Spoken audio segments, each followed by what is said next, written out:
Arts council of Pakistan Karachi ऐं लोक विरसो committee पारां नामवर कहाणीकार, नावल निगार, ड्रामा निगार अली बाबा जी यादि में तक़रीब मुनक़द कई वई। तक़रीब में 2 सेशन्स मुनक़द कया विया, जंहिंमें पहिरें सेशन दौरान अली बाबा जे घर भातियुनि संदसि न्याणी खुर्शीद बेगम,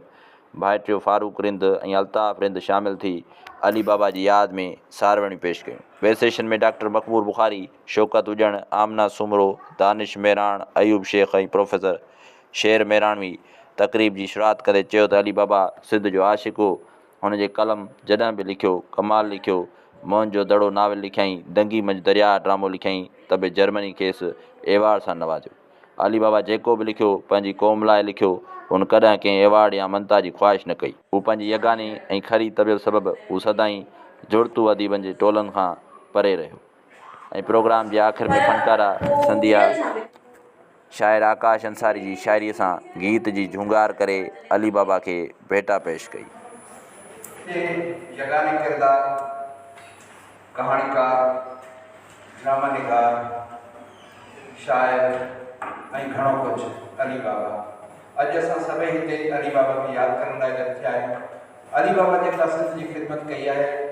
सिंध यकीनन हुनखे ओतिरो त कोन्हे मोटाए ॾेई सघी,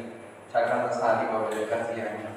अॼु अली बाबा खे यादि करण लाइ हीउ प्रोग्राम में ॾिठो वियो आहे। लतीफ़ साईं गंगी मंझि दरिया के ॿुधी के उबड़ी हुजे वाटी बाणिया, सोहण सभु सड़िया। सोहण में गाह खे चइबो आहे जेको मेंह जेकॾहिं पीअंदी खाईंदी आहे त हुनजो खीरु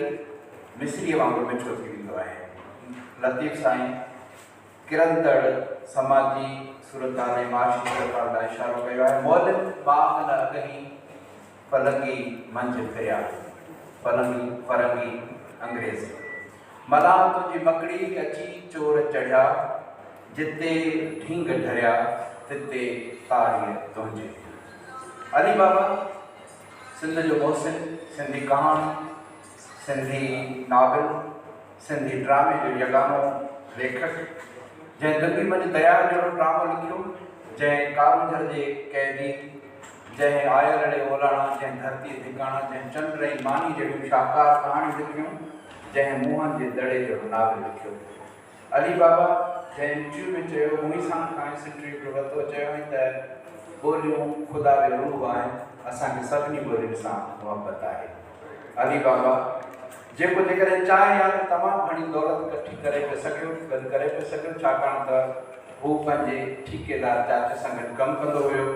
मूंखे थैलेस यादि ईंदो आहे जॾहिं अली बाबा जी हिन ॻाल्हि लाइ ईंदो आहियां। थैलेस खे कंहिं तानो ॾिनो त फ़लसफ़ी हमेशह ग़रीब रहंदा आहिनि, ऐं थैलेस मौसमी तब्दीलियुनि खे साम्हूं रखंदे उन साल ग्रीक में, यूनान में ज़ैतून जा सभई बाग ठीके ते खयां, ऐं हुनखे ख़बर हुई त मौसमी तब्दीली उहा आहे जंहिंजे करे ज़ैतून तमामु घणा थींदा, ऐं ज़ैतून जा सभई बाग हुन ठीके ते खणिया ऐं अणवई दौलत गॾु कई। उहा दौलत गॾु करे उन खां पोइ हुन हिकिड़ो वॾो सेमिनार गॾु कयो, माण्हुनि खे गॾु कयो, हुन में तक़रीर कयईं। हुन में हुन चयो हुयो त जेकॾहिं फ़लसफ़ी चाहे त तमामु घणी दौलत गॾु करे सघे थो, पर फ़लसफ़ी जो कमु दौलत गॾु करणु कोन्हे को। यकीनन अली बाबा जो कमु दौलत गॾु करणु कोन हुयो। अली बाबा जो गुज़ारिश कंदुसि डॉक्टर अयूब शेख साहब खे, जेको तव्हां सभिनी जा थोराक मञे ऐं हिन प्रोग्राम जो मक़सदु ॿुधाए ऐं सभिनी खे अधिकार अचे। आर्ट्स काउंसिल ऑफ पाकिस्तान जी लोक विरसो कमेटी हुनजा के 10-12 मेंबर आहिनि, उन मां अक्सर मेंबर हिते वेठा आहिनि। सो उन्हनि इहो तइ कयो त जेके असांजे विसारियल किरदार आहिनि, पर उन्हनि सिंध खे कुझु ॾिनो आहे, उन्हनि सभिनी खे यादि करे। ॿी वरी ॻाल्हि इहा आहे त विसारियल किरदार जंहिं सिंध खां वरितो आहे उन्हनि खे बि यादि करे। हिकिड़नि सिंध खे ॾिनो आहे, जंहिं सिंध खे सिंध खां वरितो। सो हीअ हिकिड़ी सीरीज़ जो नओं प्रोग्राम आहे। हिकिड़ो बसि अलॻि माण्हू, शानदार माण्हू, अकेलो माण्हू जंहिं ड्रामो लिखी सिंधी ॿोलीअ खे आलमी मुक़ाबले में बीहारियो ऐं 3 नंबर इनाम म्यूनिख में 1980 में खयो। 75 में, पर वो म्यूनिख वारो इहो जेको मुक़ाबलो 81 में उन्हनि खे अनाउंस कयो। नूर मोहम्मद लाशारी साहब इन दुनिया में कोन्हे, वो उनजो मुख्य किरदारु मोहतरमा जीजी ज़रीना बलोच उन मुआनी जी घरवारी जो किरदारु अदा कयो, उहा इन दुनिया में कोन्हे। उनजो पुटु हो अयाज़ लतीफ़, जेको अयाज़ लतीफ़ पली जो आहे, उनखे मूं गुज़ारिश कई त तूं हिकु किरदारु बि आहीं, धीअरो बि आहीं, उन ड्रामे में बि आहीं, पर पोइ मुख़्तलिफ़ सरगर्मियूं सियासतूं उन्हनि में माण्हू ॿाहिरि त पहुची नथो सघे, पर उनखे असां दावत ॾियूं। हीअ जेका फैमिली वेठी आहे, तो मूं अल्ताफ़ खे चयो, अल्ताफ़ चयो त नंबर ॾियां थो, तूं बि चवी नाम बि चवंदी। पोइ वरी फारूक खे मूं चयो, पोइ हीअ कॾहिं किथे कॾहिं किथे, हीअ जेके अली बाबा वारा आहिनि न, हिन जी सॼी फैमिली, हिन जे पेरनि में चप्पल न हूंदी आहे की व्हील पेर अथनि, की हिकु हंधि रहण वारा माण्हू ई न आहिनि। सो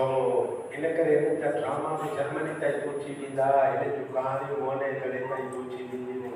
हिन जी साख आसमाननि ताईं पहुची वेंदी।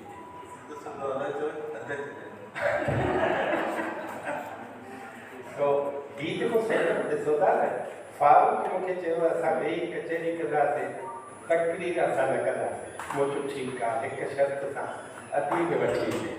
सो अली बाबा साहिब जी न्याणी आई, हा हा हा। सो मुंहिंजो पंहिंजो ख़्यालु इहा त अवां सभु जेके बि आहियो, उन्हनि सभिनी खे न रुगो क़दुरु आहे पंहिंजे विसारियल किरदारनि जो, पर असीं सभु उन्हनि माण्हुनि जी इज़त बि कयूं था। हीअ फारूक खां मूं तस्वीर घुराई जेका पेनाफ्लेक्स ते आहे। मुंहिंजो अली बाबा जी अहिड़ी तस्वीर ॾे जो अली बाबा लॻे, किथे अली बाबा वारी ते ॾिठो में अली बाबा न लॻंदो। हिते हीउ जेको अली बाबा आहे न, हीउ वाक़ई हिकिड़ो अली बाबा आहे जेको मस्तु अलस्त आहे, जेको पंहिंजी ज़ात में, पंहिंजी अंजुमन में, पंहिंजी सिंध में ऐं पंहिंजे अक़ल ऐं हुनजी सॼी दानिश में अली बाबा नज़र थो अचे। पोइ मां अल्ताफ़ सां ॻाल्हायो, मुंहिंजो अल्ताफ़ ॾिस फारूक तस्वीर मोकिली कीअं आहे, जे भाई जान थोरी देरि थी वई न त 2 फोटूं आउं बि तोखे ॾियां, उहे अली बाबा खे अली बाबा करे ॾेखारे, वरी ॿिए दफ़े कंदासीं।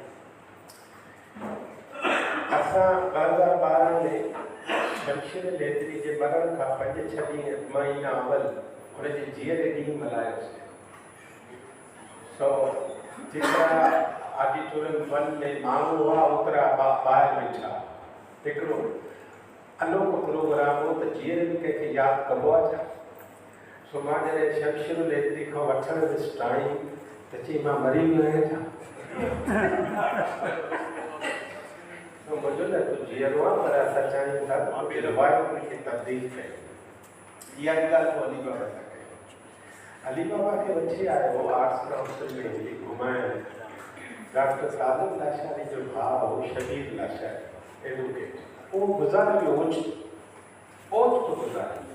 उनखे सॼो ॾींहुं गाॾी में खणी घुमाईंदो, आख़िरी हिकु ॾींहुं सो मूं शबीर खे चयो, मुंहिंजो ॻाल्हि इहो हिन खे चओ त हिन जो ॾींहुं जीअरे मल्हाए। सो अली बाबा चयो त जिन जा तव्हां जीअरे ॾींहुं मल्हाईंदा आहियो, पोइ उन्हनि खे खपाईंदा आहियो। त मूं चयोमांसि त मुंहिंजो तव्हांजो अघु ई न थींदो, खपाईंदासीं कीअं असां। सो असीं सभु बेक़दर माण्हू आहियूं, ऐं अली बाबा जी ॻाल्हियुनि में आउं एतिरो मसरूफ़ थी वियुसि जो चांहि त आई उहा पीतई, त मूं पुछियोमांसि त अली हिकिड़ी ॻाल्हि ॿुधाए, मूंखे माफ़ु कजांइ, ऐं हींअर 3 थिया आहिनि मंझंदि जा, तूं मानी खाधी आहे,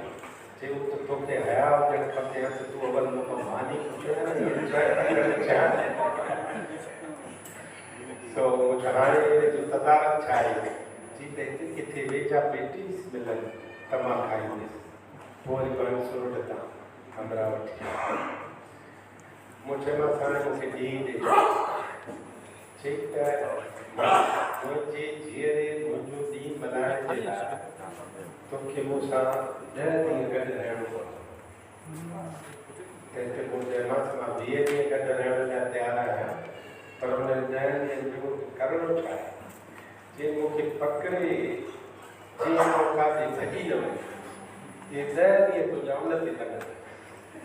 सो मूं चयोमांसि इहो कमु हिन खे था ॾियूं ऐं मां इंतज़ाम हिते थो कयां। चई त शबीर मूंखां हल्को आहे ऐं हीउ मूंखे झले न सघंदो। सो कुझु ॾींहंनि खां पोइ मूंखे डॉक्टर नज़र मेमण फ़ोन कई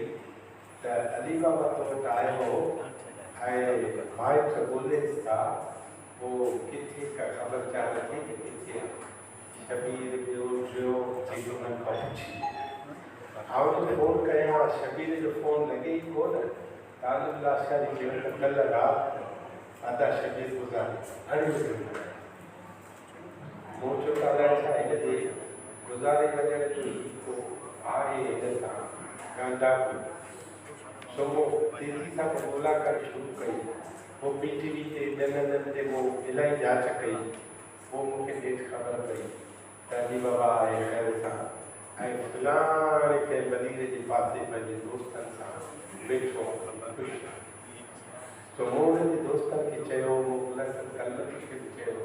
मूं चयो त अली बाबा किथे मिले तोसां, उनखे हाथी कोठी ॾिने। सो हिकिड़े ॾींहुं मूंखे मुलसिन चयो त सुभाणे जो ॾींहुं तूं आर्ट्स काउंसिल में ऐलान कर त अली बाबा जो ॾींहुं मल्हाईंदा। पोइ सुभाणे वरी न आहे, पोइ सुभाणे वरी न आहे। आउं सम्झां थो त अली बाबा जे ड्रामनि खे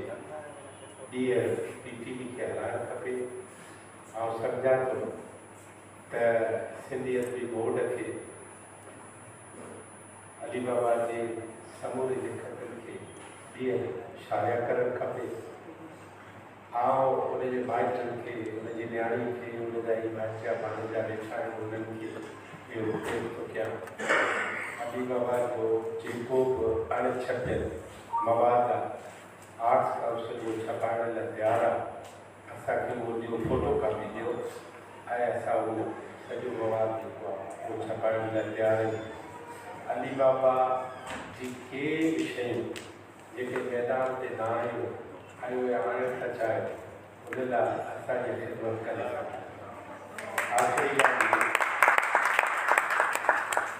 आख़िरी ॻाल्हि इहा त आउं सिंध हुकूमत खे, ख़ासि करे कल्चर डिपार्टमेंट खे इहो रिक्वेस्ट कंदुमि त उहो सिंध हुकूमत खे राब्तो करे 2 शयूं सिंध जे टेक्स्ट बुकनि में दाख़िल कराइनि। अली बाबा जी कहाणी ऐं अली बाबा हिकिड़े दौर जो माण्हू, दौर जी शख़्सियत, जीअं मुख़्तलिफ़ शख़्सियतूं हूंदियूं आहिनि, इहे 2 सबक़ असांजे नस्ल खे पढ़ाया वञनि। अली बाबा असांजे दिलनि में त मौजूदु आहे, पर असांजे दिमाग़नि में मौजूदु हुजणु खपे। अवां जे अचण जी, अवां जे गॾु हुजण जी, अली बाबा अब्दुल करीम बलोच जो भाणेजो हुयो, कज़न करीम बलोच PTV जो तमामु वॾो माण्हू। ऐं साॻियो ई सिलसिलो असांखे फारूक रंज में नज़र अचे थो। असां चाहींदासीं त खाई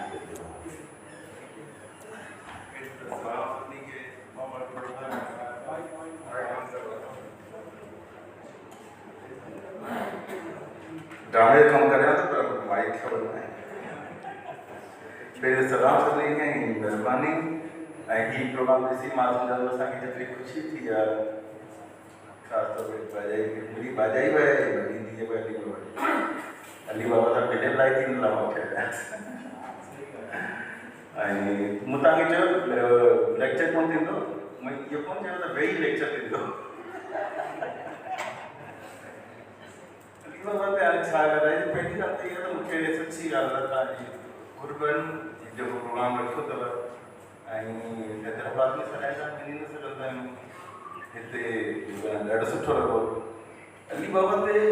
अच्छा मां लकी रहियो आहियां त मूं पहिरियों ड्रामो, ॿियों ड्रामो, टियों ड्रामो, चोथों, पहिरीं सीरियल सुनीता सिंधी अली बाबा लिखियल कया। मां इन करे शायदि ऐं हुन में अली बाबा जो लाहियत आहे। असीं मां केतिरनि ॾींहंनि पहिरियों पिले चेल्ली मां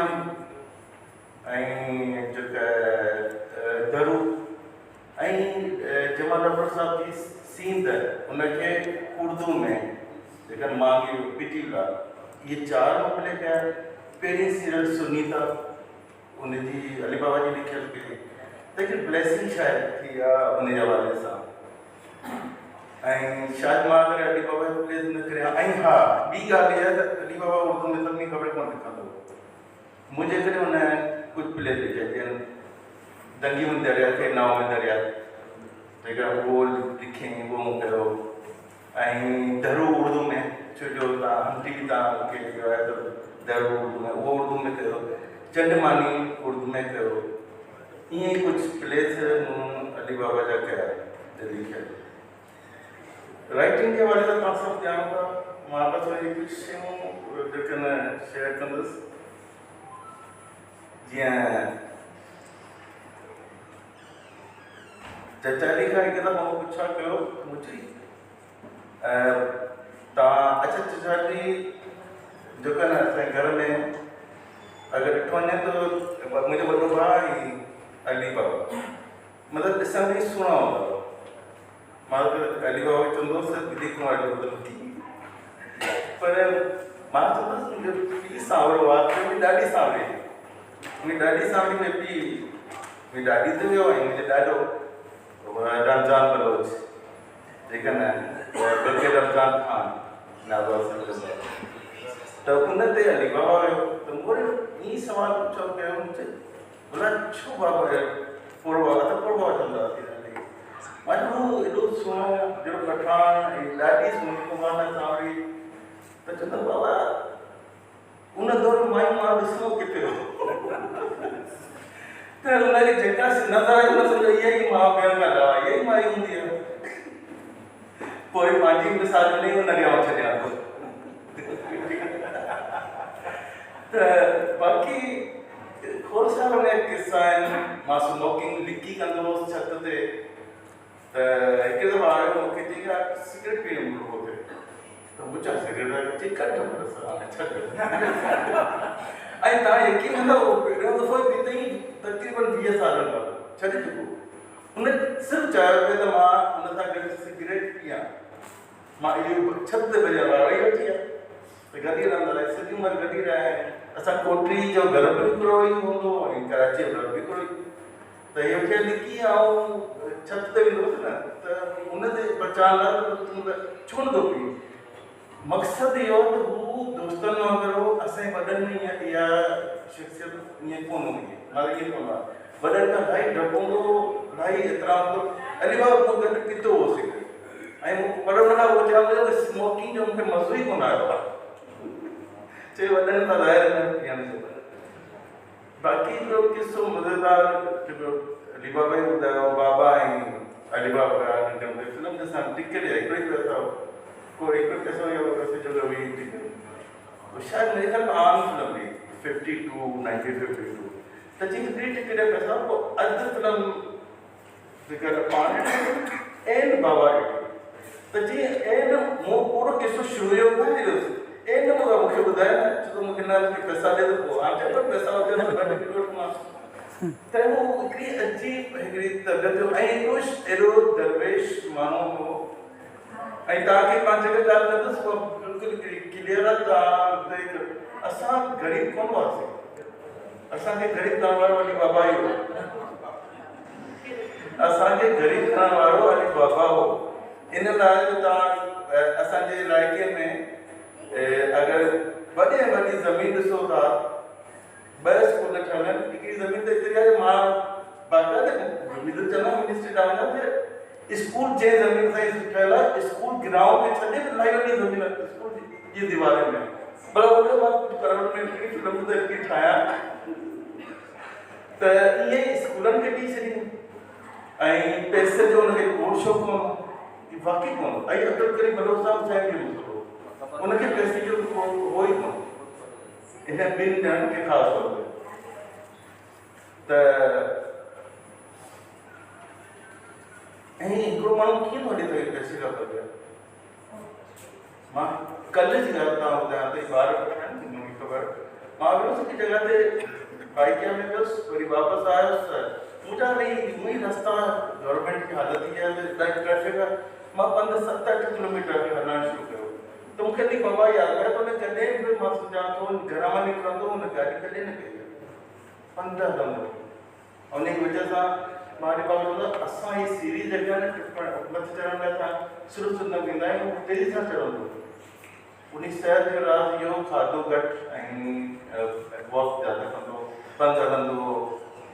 ऐं दरवे ऐं एंड वारो किसो हिकिड़ो आहे जेको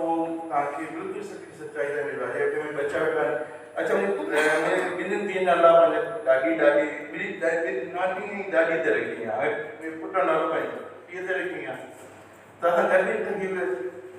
हाणे अली बाबा जो बेसिकली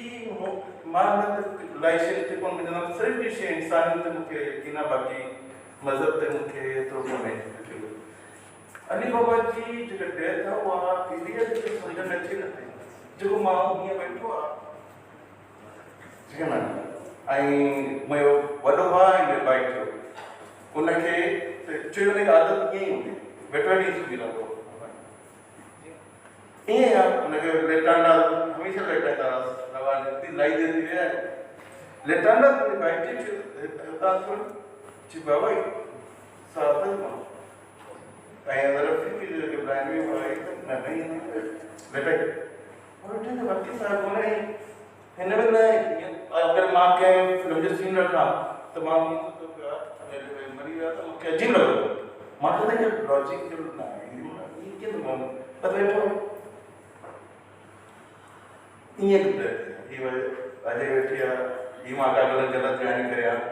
तो ये कीअं थो थी सघे त को माण्हू ऐं उन खां हिकु राति पहिरीं मां आयुसि हिकु न कमु करायुसि मां हाणे वेही पोयां दरवाज़े ते वेही मेरे बजे थोड़ी मारो मां वेही ही टीवी ते कुझु ॾिसे थो लाइट पर तुंहिंजे पोयां वेही मां दरवाज़े ते वेही रहियुसि ऐं टर्न कई मुंहिंजे तो किथे रहियो मां त बसि थोरी देरि थी आई पोइ वेही कचहरी कईसीं या ॿिए ॾींहं ई थियो आहे त अहिड़ा माण्हू घटि आहिनि जेके एॾा फ़ुर्सत मां जेके बलोच न वेही चयोसि त एॾो त फ़ुर्सत माण्हू कान थी सघनि था मुंहिंजो वॾो भाउ उनजी नेचर जो मां बि नेचर न आहियां मुंहिंजो वॾो भाउ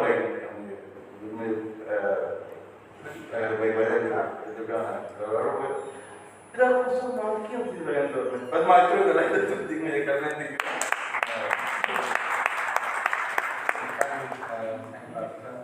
हकीकत है अली बाबा के जरा दिल्ली में दरिया के बारे में पूछो तो चई त मूंखे चयो त हिकिड़ो ड्रामो लिखी हैदराबाद खां निकितुसि ऐं बस वारे खे चयो त मुंहिंजे भरिसां कंहिंखे न विहारिजांइ जे चाहीं काम किरायो ॾियण लाइ तयारु आहियां सीट बिल्कुलु ख़ाली पई किराए जी ज़रूरत कोन्हे का बस दरिया जे मथां गुज़री मूं साम्हूं ॿेड़ी ॾिठी जेका दरिया में बीठी हुई मूं ड्रामो लिखणु शुरू कयो ऐं कराची पहुतुसि असांजे अल्ताफ़ साहब खां पुछणु चाहींदासीं त हुन अली बाबा शख़्सियत खे कीअं ॾिठो अच्छा फारूक साहब चलो ड्रामा शामा कई गया मूंसां तक़रीबन 16-17 साल असां गॾु ई रहियो घर में असांजे घर में राइटिंग वग़ैरह सां त एतिरो मतिलबु असां बचा हूंदासीं नंढा हूंदासीं शौक़ु कॾहिं कंदासीं पर कॾहिं डिस्टर्ब न थियो लिखण जो एॾो शौक़ु हूंदो हुओ पढ़ण जो लिखण जो की बुक्स इवन की ॿी असां नंढा बचा वरी मां न पढ़ंदासीं पर इंस्पायर थींदासीं ॾिसंदासीं या हर वक़्तु उहो माण्हू हुन में बंदि पियो आहे उहो किताबूं बि पढ़े मतिलबु कॾहिं शेक्सपियर कॾहिं सिंधी कॾहिं बिरशाद छा इहो क़ुरान शरीफ़ एतिरो कोन हुओ क़ुरान शरीफ़ खे बि तर्जुमो ज़रूरु पवंदो की नॉलेज वठंदा डिस्कशन वग़ैरह थींदी ऐं हिकिड़े हूंदो असां हमेशह चवंदा मामा तूं लिख ड्रामा लिख PTV लाइ लिख हिन लाइ लिख तो उहो सब्जेक्ट हलंदा जेको मां लिखंदुसि की मुंहिंजा सब्जेक्ट जेके न ॿार थोरा डिफरेंट आहिनि जीअं तव्हां हॉलीवुड जी मूवीज़ ऐं सुंदर पुराणी मूवीज़ उन ते हिकु सस्पेंस हूंदो थोरो एक्शन इन टाइप जी शयूं हूंदियूं शेक्सपियर टाइप जूं गॉन विद द विंड इलाही मशहूरु फिल्म इलाही वणंदी इलाही वणंदो वठंदी असांजे घर में मूंखे फिल्मुनि जो शौक़ु हूंदो असांजे घर में पुराणी फिल्मूं सभु पुराणी फिल्म ॾिसंदो नई फिल्म न ॾिसंदो उनखे त न कुझु आहे ऐं जेकी इंस्पायरिंग शइ हूंदी कि बसि पढ़णु जेको आहे न रात जो टे भी थियनि पियो किताब हथ में पढ़े पियो 12 ॾींहं उथंदो त पहिरीं किताब पढ़ंदो किताब ॿार पहिरीं बस इनमें ये तो हमेशा मसरूफ़ रहंदो पंहिंजी एजुकेशन इलाही एजुकेटेड इलाही हो सम्झाइण तरीक़ो कोन सम्झाए थी ॻाल्हि खे उन सम्झाए खे डबल करे सम्झाए थो मतिलबु हुनखे एतिरी नॉलेज हूंदी की हुनखे पढ़ी पढ़ी हर शइ तव्हांखे तरीक़े सां सम्झाए थो ऐं बहितरीनु माण्हू सुठो मतिलबु हिकिड़ो चवंदा आहिनि तव्हांखे आइडियल हूंदो आहे या हिकिड़ो आइडियल हूंदो आहे तव्हांखे तव्हां मतिलबु अॻियां वधी सघो जो असांखे जेको मां न सम्झंदा मां कहिड़ी अगरि अली बाबा असांजे घर में न हुजे जहिड़ा माण्हू न तरी बेरोज़गारी या ॿिया बि आहिनि सुल्ताना जिन खां असां अटैच थियनि थी अहिड़ा माण्हू अगरि न हुजनि शायदि असांखे कहिड़े बि बूस्ट न थिए असां बि अगरि वारिस साहिब इन जॻह ते रहंदा त इहे जेको कमु कंदा त इहे इलाही ज़रूरी आहे कि हिकिड़ो माण्हू घर में अहिड़ो हुजे जेको पंहिंजी एजुकेशन खे कैरी ऑन करे कि बच्चा बि ॾिसंदे पढ़े पियो त हुनखे कंटिन्यू करे सघंदो लेगेसी त लेगेसी इज़ वेरी इंपॉर्टेंट कि हुन पंहिंजी लेगेसी खे कंटिन्यू करे ॿियनि खे बि ॾेखारे त मां इहे एजुकेशन एतिरो फैक्टर ॾेई सघे थी मूंखे सिर्फ़ु इहो हूंदो आहे कि इन तरीक़े सां हुनखे यूटिलाइज़ न कयो जेको टैलेंट अली बाबा हो न उहो टैलेंट अली बाबा यूटिलाइज़ न थियो किताबनि में थियो न ऑन टेलीविजन बिल्कुलु ई हुनखे साइड लाइन करे छॾियो हुनखे उन तरीक़े सां किनी नहीं आहे कि यूटिलाइज़ करे या हुनखे अगरि उहो ठीकु आहे ॿिए क़िस्म जो माण्हू ॿाहिरि रहंदो अकेलो रहण जो पसंदि पर somebody मतलब जेको दोस्त आहे उन्हनि खे खणी अचे अगरि मां अकेलो रहां थो की हुनखे चार बार हुन सां खणी ईंदा कि अचो अचो उहो हिन तरीक़े मतिलबु हुनखे सभु खे ख़बर ई कि इलाही talented he was very talented अगरि लिखे में इलाही माण्हुनि जी मदद थी असांजे घर में स्क्रिप्ट ॾींदा हुनखे एडिट करे ॾींदो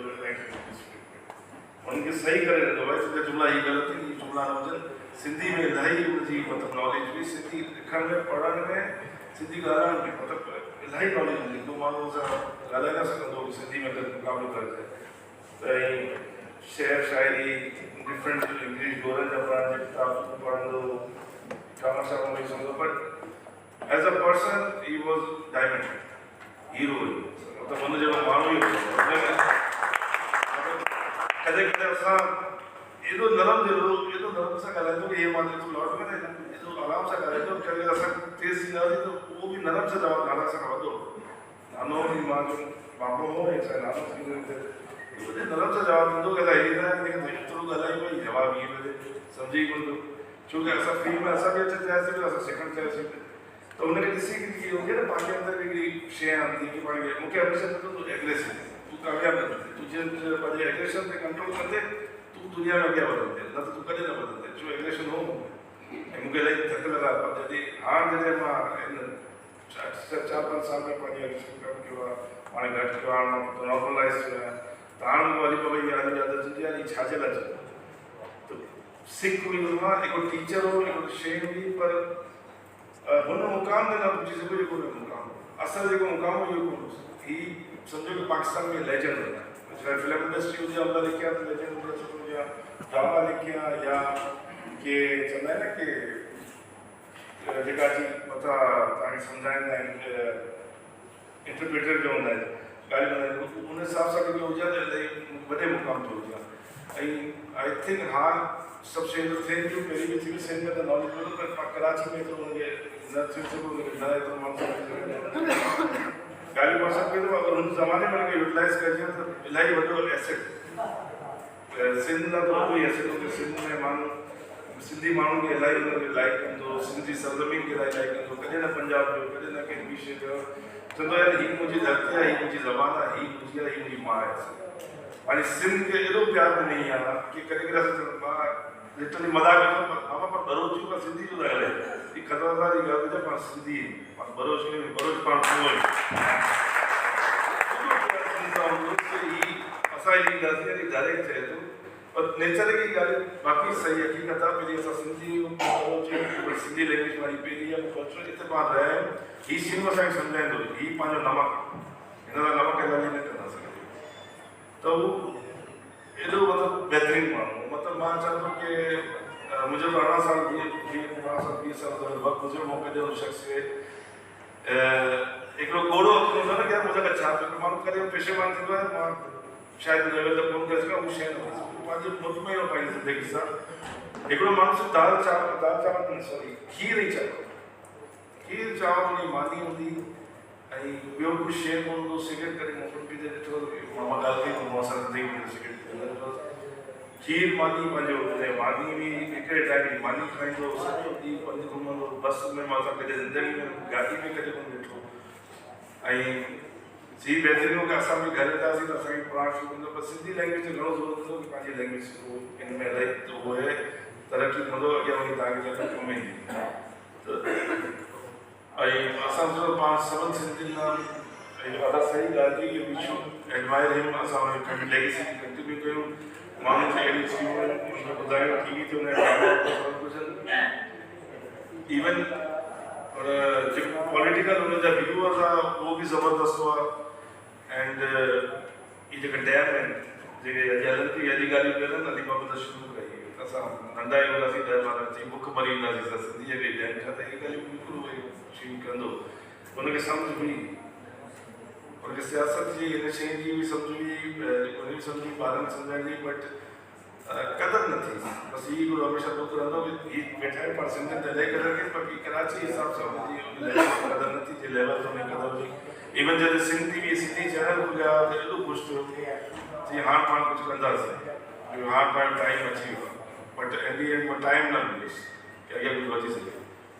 बाक़ी एतिरा किसा त मूं वटि जेका माण्हू ॿुधाइनि, जेके किसा मूं वटि इहे तव्हांखे ॿुधाया, बाक़ी अहिड़ी ॻाल्हियूं बसि इहे की पाण हिकिड़े अज़ीम माण्हुनि खां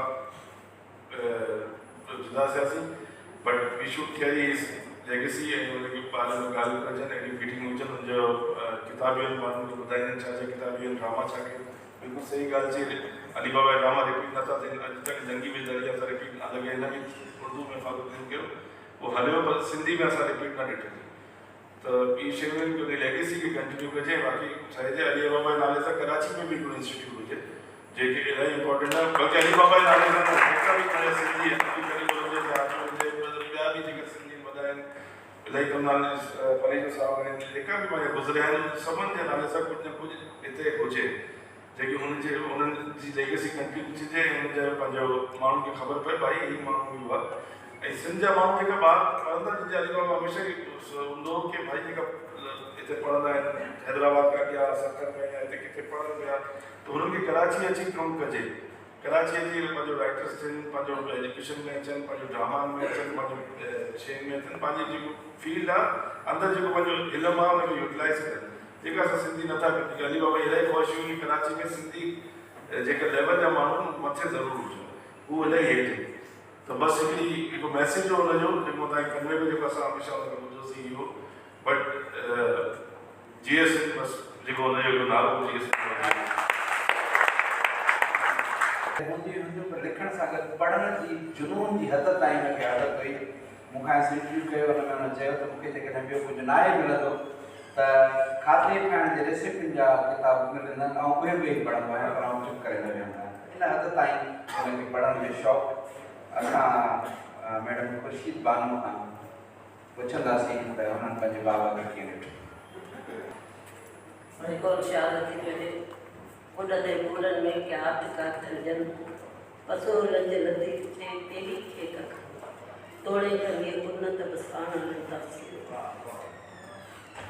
अली बाबा जी कहिड़ी ॻाल्हि कजे, तमामु करे ॾिठोसीं असां गॾु जे बचनि सां मूंसां घणो गुज़ारी,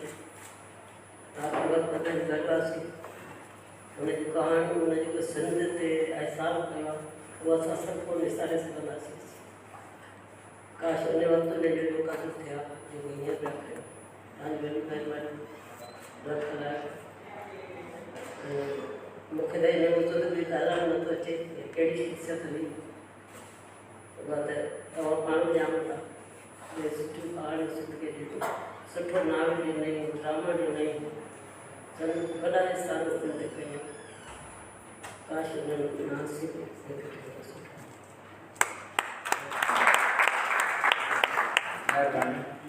मुंहिंजो दोस्त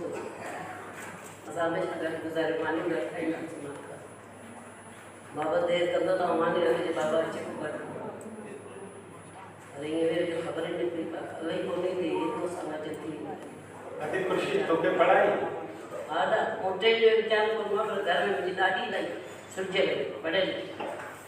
मुंहिंजी ॾाढी पढ़ाई मूंखे सिंधी क़ुरान मजीद ऐं बाबा जी जेको किताब खायूं माशाल्लाह। अनपढ़नि में शामिल आहिनि, मतिलबु मसले के मुझे दादी जगह अली बाबा से क्यों नहीं दादी जाई इराक में भी मुझे दादी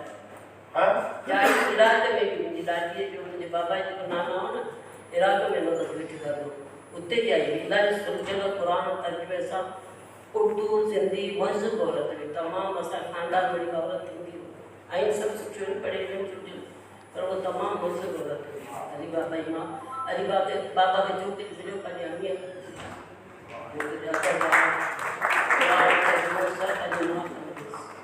वो पान में नहीं नारों का मुझे राजी जो मुझे जो भी वीडियो पर माफ माशाअल्लाह इस सजल औरत इकरार सिंधी बाकायदे शायर शायरी शादी पे सजो इंसान बड़ी सिट माना करे सचा मान ने जो कदर की माना आना चाहे खुदाई ॾाढे सुहिणे अंदाज़ में ॿुधाई जिन से कुछ नहीं अंदाज़ कदे न अली बाबा के साथ सल्लल्लाहु अलैहि वसल्लम वाले बयान वडन ने नहीं पर ॾाढी के साथ वाह हमेशा सां गॾ ई गॾ रहंदी क्या में हर वक्त असां सभिनी खे इहो सौट फारूक उन जी उन सभु उन में उन पढ़िया ॾाढी ॻाल्हि अलाह जी पाक त असांखे इलाही हुनखे सिंधी तहज़ीब सां इलाही मोहबत हुई उहो पाण सुहिणो ई मुंहिंजी ॾाढी ज़ात हुई मुंहिंजो ॾाढो भलो थियो पर तमामु सिंधी औरत सिंधियल मुस्लिम औरत हुनखे कुझु चई नथो सघे ॿुधाई बच्चे लफ्ज़ दादी से ॻाल्हाए मूंखे दादी को ॻाल्हाइण कुझु चईंदे दादी से ॻाल्हाए दादी से ॻाल्हाए ॾाढो मुंहिंजो सुठो भगवत माण्हू सुजल माण्हू बेसिक माण्हू जोड़ ते जोड़ो थोरो सुस्त पियो तमामु सुठो पर अंग्रेज़ इज़त कंदासीं मैं रेलवे में हो धंधो ताड़ी उन जो रेलवे में मुंहिंजो ॾाढो रेलवे हाँ अली बाबा में रेलवे कराची में बि रहियो वॾी ॻाल्हि हुई नौकिरी संगे कराची में बि रहियो मिठीअ में रहियो ऐं क्यामाड़ी में घर हुओ उकिल गाॾी में करे उतां निकिता बच्चनि जी पढ़ाई न करे बच्चनि सिंधी पढ़नि या चांवरे करे या छा ऐं सखर घोड़ीअ में बि रहिया मुंहिंजो ॾाढी शिकागो में बि रहिया जेतिरा बि सिंधिया वॾा वॾा क़दीम शहर आहिनि कराची में बि रहिया सभिनी शहर में रहिया सो मुंहिंजे ॾाढे करे रहिया मुंहिंजो ॾाढो अहिड़ो ॾाढो माना सैलानी हो ऐं ॾाढी सुगड़ी न ॾाढो सैलानी कोन वापसि सैलानी ॾाढो सैलानी हो नौकिरी असांखे वधीक थींदी रहे मां हमेशह ठीक है ॻाल्हि ॿुधाए अली बाबा अली बाबा कहिड़ी ॻाल्हि ॿुधायां छा यादि त घणियूं आहिनि कॾहिं तोखे का नसीहत कई हुजे भेण भाउ भेण भाइरनि जी नसीहत कई औलाद वग़ैरह पंहिंजे पाण जी पालियो हे मुंहिंजे हथ में पढ़ाए हे मुंहिंजे पाले लाइ घुराए ॿाहिरि केतिरी उमिरि जो हुयसि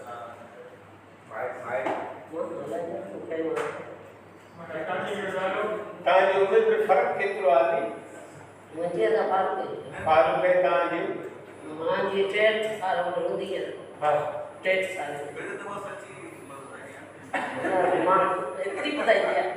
एतिरी ॿुधाईंदी आहे 63 साल जो लेकिन मज़ा वाली बात है मेरी भाजाई मेरी वाइफ भाई डॉक्टर कितनी उम्र थी 40 साल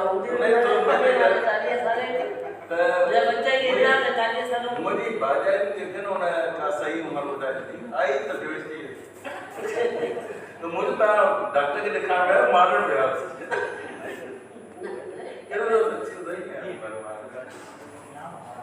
बाकी याद बाबा जी शादी थी अंडर 50 मेरे घर में 16 साल में बाजाई 16 साल जो करी है आई उम्र जगह वाइफ की मोर देन 10 इयर्स हां हां वो बिगड़ा हमारे 3 साल वाली भी बाबा सगा छोड़ ड्रामा तो उन्नति लिखी है देखो जे वाले फोटो न सही शादी की किसो रियल तो जना वाले दादा ठीक है ऐं चाचे पर चाचो सुठो ठेकेदार हो बड़े ताकि किसी ने बताया दे जो डाटो सीनियर मेंबर अब जाटी बलोच के नहीं मना ये लेवल सीनियर में बता जो पर अगर मादा हो जाए ना जाली अब्दुल करीम बलोचिता करो भी उन जो डाटा घर को तो ईमानदारी में तो यही यार जो है ना कौन मतलब फाइनेंशियली को एक तरह की स्ट्रगल में आना है तो फिगर देखो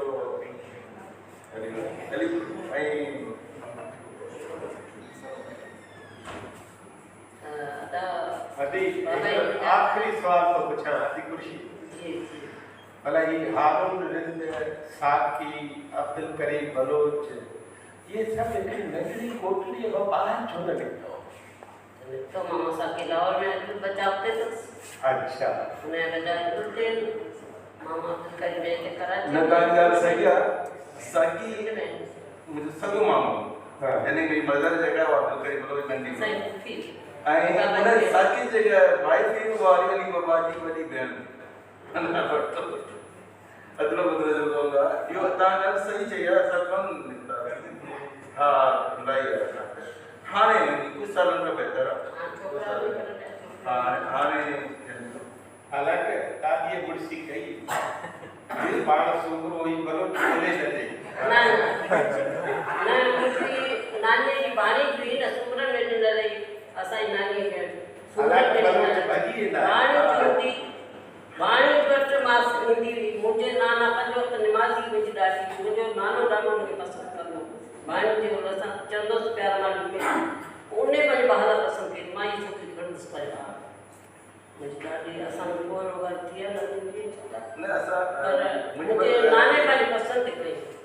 मेरे माता की सेवा मुझे बड़ी बहन शादी फैमिली का बाहर थी तो असांखे मां ॻोठ मां कढियो वियो न त मुंहिंजा हाणे कढ के बोलो चई कुछ साल में सही थी हो पर कुछ अर्थ ताईं असां सब टुटल गाले में ट्रेन के सब सॼो खानदान टुटल अली बाबा जो तव्हांखे हिकु नंढो किस्सो मां वो मुंहिंजी माइट त लीवर कैंसर थियो त हाणे अली बाबा उनखे जेका तसली ॾिनी आहे उहा कमाल यानी कि अगरि उहा ज़िंदा रही साल तो वो इन्हीं मैं तो अली बाबा ने जो दी जो अगर लीवर कैंसर है ये तो मुझे 15-20 साल तो थियो तो मुझे ॾिसी वठ बस ही घर बस ही तुमने वाइफ ने जे जालिम दे करे कुछ साल जिंदा रही आई जेका वो मुझे हार्ट न अली बाबा अमाने की उधर अली बाबा तो दत्त कौन है अरमाने के ना बताया वाजा नहीं करे अली बाबा जो तो स्ट्राइक होगा ना जो उन्हें जो ये बाबा मुख्य दिसना वो जो जिंदगी को टिप्पी करूँगा मुख्य दिसना 15-20 साल में गारंटी आऊँ मैं तो मुख्य क्यों आई उन्हें गाल के इतबार करे चली जो उन्हें तेरे तरीके के सामने समझाया जो मासूम ने तो 6 साल उन्हें गुजारा उन्हें वो डेथ हुई पर 6 साल जेका है वो इन्हीं तस्वीर में हुई तो अली बाबा के तेला है वो नहीं सके तो इन उम्र में तो आप क्यों नहीं सके माना वो हीलर हो ये दो हिकिड़ो सवाल मैडम मारवी पुछियो आहे त अली बाबा जहिड़े सैलानी माण्हू सां लाभ वारी तबियत जे माण्हू सां उनजी घरवारी कीअं गुज़र कयो मां ख़ुशि रहंदी काठी हलो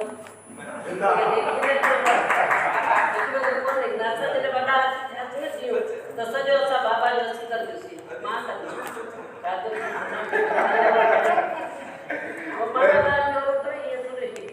महिरबानी असल में ख़ूबसूरत जुमलनि जी जेका ॾे वठि ॾेर ऐं भाॼाई जे विच में थी रही आहे इन ते मूंखे अली बाबा जी कहाणी आहे जो ॾाढी ख़ूबसूरत कल जुग उन में ॾेर ऐं भाॼाई जे विच में डायलॉग आहिनि अहिड़ा डायलॉग आहिनि ऐं ॾेर कोशिशि करे चढ़ाए थो हुनखे ऐं चए थो अदा जा कम ॾिठा थी हो जेका सिंधी सियासतदान हुनजे पोयां वेठ करे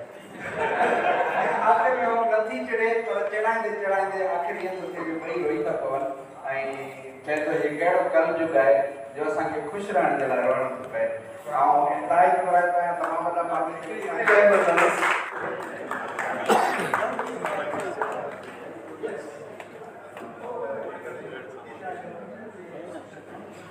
तू साफा तू सपनो तू साफा तू सपनो वारी कीअं तो तोखे पाए तुंहिंजो नाम बि था उहो जो कीअं ते प्यास रखाए ऐं सॼींदुसि मोहतरम साईं महमूद बुखारी साहब जे थे त हू अचनि अली बाबा पंहिंजे दौर जो सुञाण बादशाह ऐं तारीख़ जी ॼाण रखंदड़ कहाणीकार हो ऐं पंहिंजे दौर जे सियासी समाजी मज़हबी मुआशी हालतुनि जो ख़ूब इज़राब कयो संदसि हर कहाणी में अहिड़ा अक्स ऐं कोंडा पसटनि था असां अली बाबा खे इतिहासिक तकलीफ़कार चई सघूं पंहिंजी धरती मिट्टी दरिया ॿूटनि ॿेलनि माण्हुनि रस्मनि रवाजनि ॿोली लहाब पखियुनि जानवरनि सां प्यार कंदड़ लेखक हिकिड़ो लेखक जेको पंहिंजी धरती मिट्टी धरती वासनि सां प्यार ऐं मोहबत जे करे हर नई इज़त तब्दीली ते बि बेचैन थी वेंदो छाकाणि त ईंदड़ तब्दीली जी हालत में हर हाल में पंहिंजी असलियत ऐं निजपणे खे क़ाइमु रखणु चाहींदो। वो पंहिंजे शहरनि में ईंदड़ पहुचाल ते लुछंदो हो, तड़पंदो हो। कोटड़ीअ खां पोइ शायदि कराची में हुनजो महबूब शाइर हुन पंहिंजे केतिरनि ई कहाणियुनि में कराची जी हालतुनि बाबति परेशान विरामो पंहिंजो मौज़ू आहे जेको हुनजे अंदर में वढ विझे थो। विरामीअ जे करे मुंहिंजो महबूब शहर में न रुॻो तब्दीली थिए थी जेका हुनखे पसंदि न आहे, पर मोहन कल्पना हुनजो यार बि हितां हलियो थो वञे, जंहिंजो विछोड़े हुनखे बेहाल करे छॾियो। हू मोहनलाल लुछे थो, तड़पे थो। ईअं बि अली हसास लेखक आहे। दर्द, तड़प, बेकरारी हुनखे हर वक़्तु ज़ाहिरी तौरु कंहिं न कंहिं आंद मान जी नज़र करे छॾे। हुन वटि बेइंतहा दुख आहे, इंसानी हालतुनि जो, बुख जो, गुरबत सबबु माउ जे सुकी वियल छातियुनि मां मासूम खे खीर न मिलण जो दुख, पंहिंजी सकाफ़त या कल्चर जे मटिजण या मिटजण जो दुख। हू एतिरो हसास आहे जो नाग जे चढ़ंदे हू ठारो थिए थो। अॻे जी मिटी सिंधूअ जे पाणीअ मां ॻोई वई हुई। जल अजल महान सिंधु जंहिंजे किनारे ते वेही रशियन ज्ञान वंडियो, ऋग्वेदा सर्जियो, कंहिं नर्तकिन नृत ताल सां दरिया जे पाणीअ जे रिदम ते पंहिंजे शरीर खे रुढ़ियो। कई सपना जाग थिया हूंदा उन अजल जल पाणीअ जल मां अली जी मिटीअ जो कदोड़ो हुयो। अली बाबा हिकु कहाणीकार न हिकु समाजी हक़ीक़त ते ॻाल्हि आहे। छाकाणि त जीअं असां मौज़ू जी ॻाल्हि कयूं उहे सभई समाज जो अकासी कनि था। हिन पंहिंजे दौर में जेको ॾिठो महसूसु कयो लोगे उहो लिखियो। उन करे कहाणी पढ़ंदड़ ॼण मुंहिंजी कहाणी जे किरदारनि माहौल सां गॾोगॾु हले थो। मुंहिंजी कहाणी केतिरनि ई मौज़ूअनि ते पर उन समूर जी तंद पंहिंजे समाज जो बहितर या ख़राबु हालतुनि सां गॾु ॻंढियल आहे। 70 जो पाणी अली बाबा जे तबक़ाती निज़ाम खे ज़ाहिर कंदड़ कहाणी आहे। कहाणी जा किरदार आमतौर समाजी अणबराबरी खे ज़ाहिर कनि था। मुख्य किरदार जंहिंखे कहाणीअ जे जेका किरदार आहे साईं करे मुखातिब थिए थी। ॿिन्ही किरदारनि जे विच में तबक़ाती फ़र्क़ु मौजूदु आहे। अलीअ जी कहाणी बुनियादी तौर ते सोशो इकोनॉमी जहिड़े मौज़ूअ सां तालुक़ु रखे थी। उन कहाणीअ जा कुझु डायलॉग आहिनि जेके वक़्तु हुजे त उन जा इहो कहाणी जेके ॻाल्हि जेका असां सम्झी सघूं। सभीअ जे मां जो डायलॉग आहे त पुट छाकाणि त ॿ किरदार आहिनि। कहाणी पढ़ियल आहे सभु दोस्तनि जी ॿ किरदार आहिनि। हिकिड़ो किरदारु आहे जंहिंखे साईं करे मुखातिब थियो आहे। उहो हिकिड़ो पंहिंजी ज़िंदगीअ खे आज़ादु ख़्याल ऐं आज़ादु तरीक़े सां गुज़ारे थो ऐं हिकिड़ी शाम जॾहिं उहो पंहिंजी शाम खे रंगीन करण लाइ समुंड ते कंहिं कंपनीअ सां वेठो आहे, पंहिंजी पुराणी मोहबत यादि अचे थी, जॾहिं वापसि वञे थो ऐं उहा फ्लैशबैक में उहा कहाणी हले थी ऐं हुन में समीअ जो किरदारु आहे जंहिंजो उहे डायलॉग आहिनि जेके बयानु करे थो। समीअ जी माउ जो डायलॉग आहे त जेको हू हुन माना साईं खे चए थी त पुट उन्हनि बंगलनि खां कॾहिं बि न वञा। माउ थी पंहिंजी धीअ खे मना करे उन्हनि बंगलनि खां कॾहिं बि न वञा। उहे का मालात रखो परे खां ईअं सोना ॾिसण में अचनि था। उहे ख़ाली ते सुञा आहिनि। उन में को कोन थो रहे। उन्हनि में कंहिंजा ख़्वाब नथा पूरा थियनि। उहे किथां कॾहिं न वञा। न साईं मां उहो ॾींदुसि जॾहिं हू हुनखे प्रेशराइज़ करे थो पंहिंजे मक़सद जे लाइ। साईं यानी मुख्य किरदार समय के मुख़्तलिफ़ अरबन बहाननि तरीक़नि सां पंहिंजी चाहत जो यकीन ॾियारे थो। सभी पंहिंजी मासूम या दबियल ख्वाहिश जी हासिलात नाव जी ॻाल्हि ते यकीन करे थी। छा तोखे मूं ते भरोसो न आहे? मां तोखां सवाइ पागल थी वेंदुसि। समय मां तोसां शादी कंदुसि, तोखे पंहिंजे घर वठी वेंदुसि। मुंहिंजे अखियुनि में ॾिस सच। हा समय तूं यकीन कर।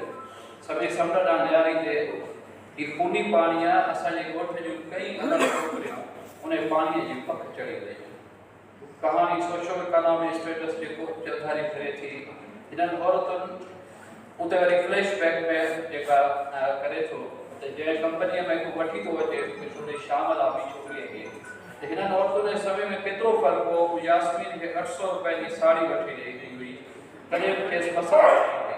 ऐं हिकु वारे जॾहिं सुने जे क्षेत्र टिली वठी आयो हुयो त हू केतिरी न ख़ुशि थी हुई।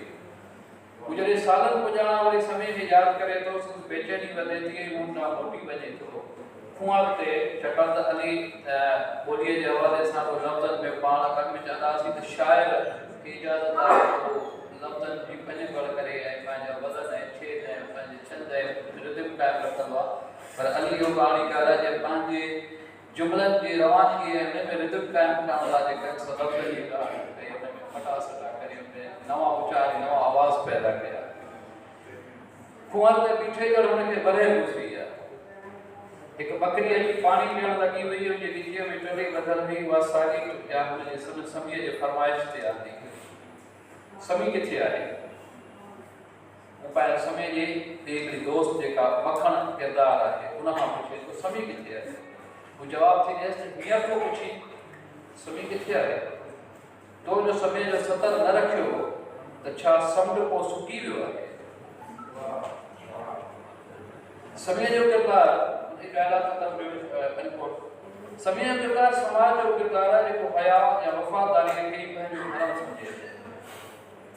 समूरी हयाती गुज़ारे थो साईं जो किरदारु समाज में पैसे जी ताक़त खे सभु कुझु सम्झी उन को सम्झे थो उन शयुनि जी हासिलात जो ज़रियो पैसो आहे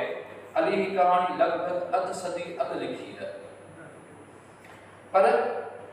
समाजी ढांचे में अॼु ताईं छा तब्दील थियो ऐं कीअं तब्दील थियो इहो नुक़्तो बहस करणु ऐं मुख़्तसर कंदो वञा थो असांजो मखण जो ऐं समीअ जो जेको आख़िरी डायलॉग आहे कहाणी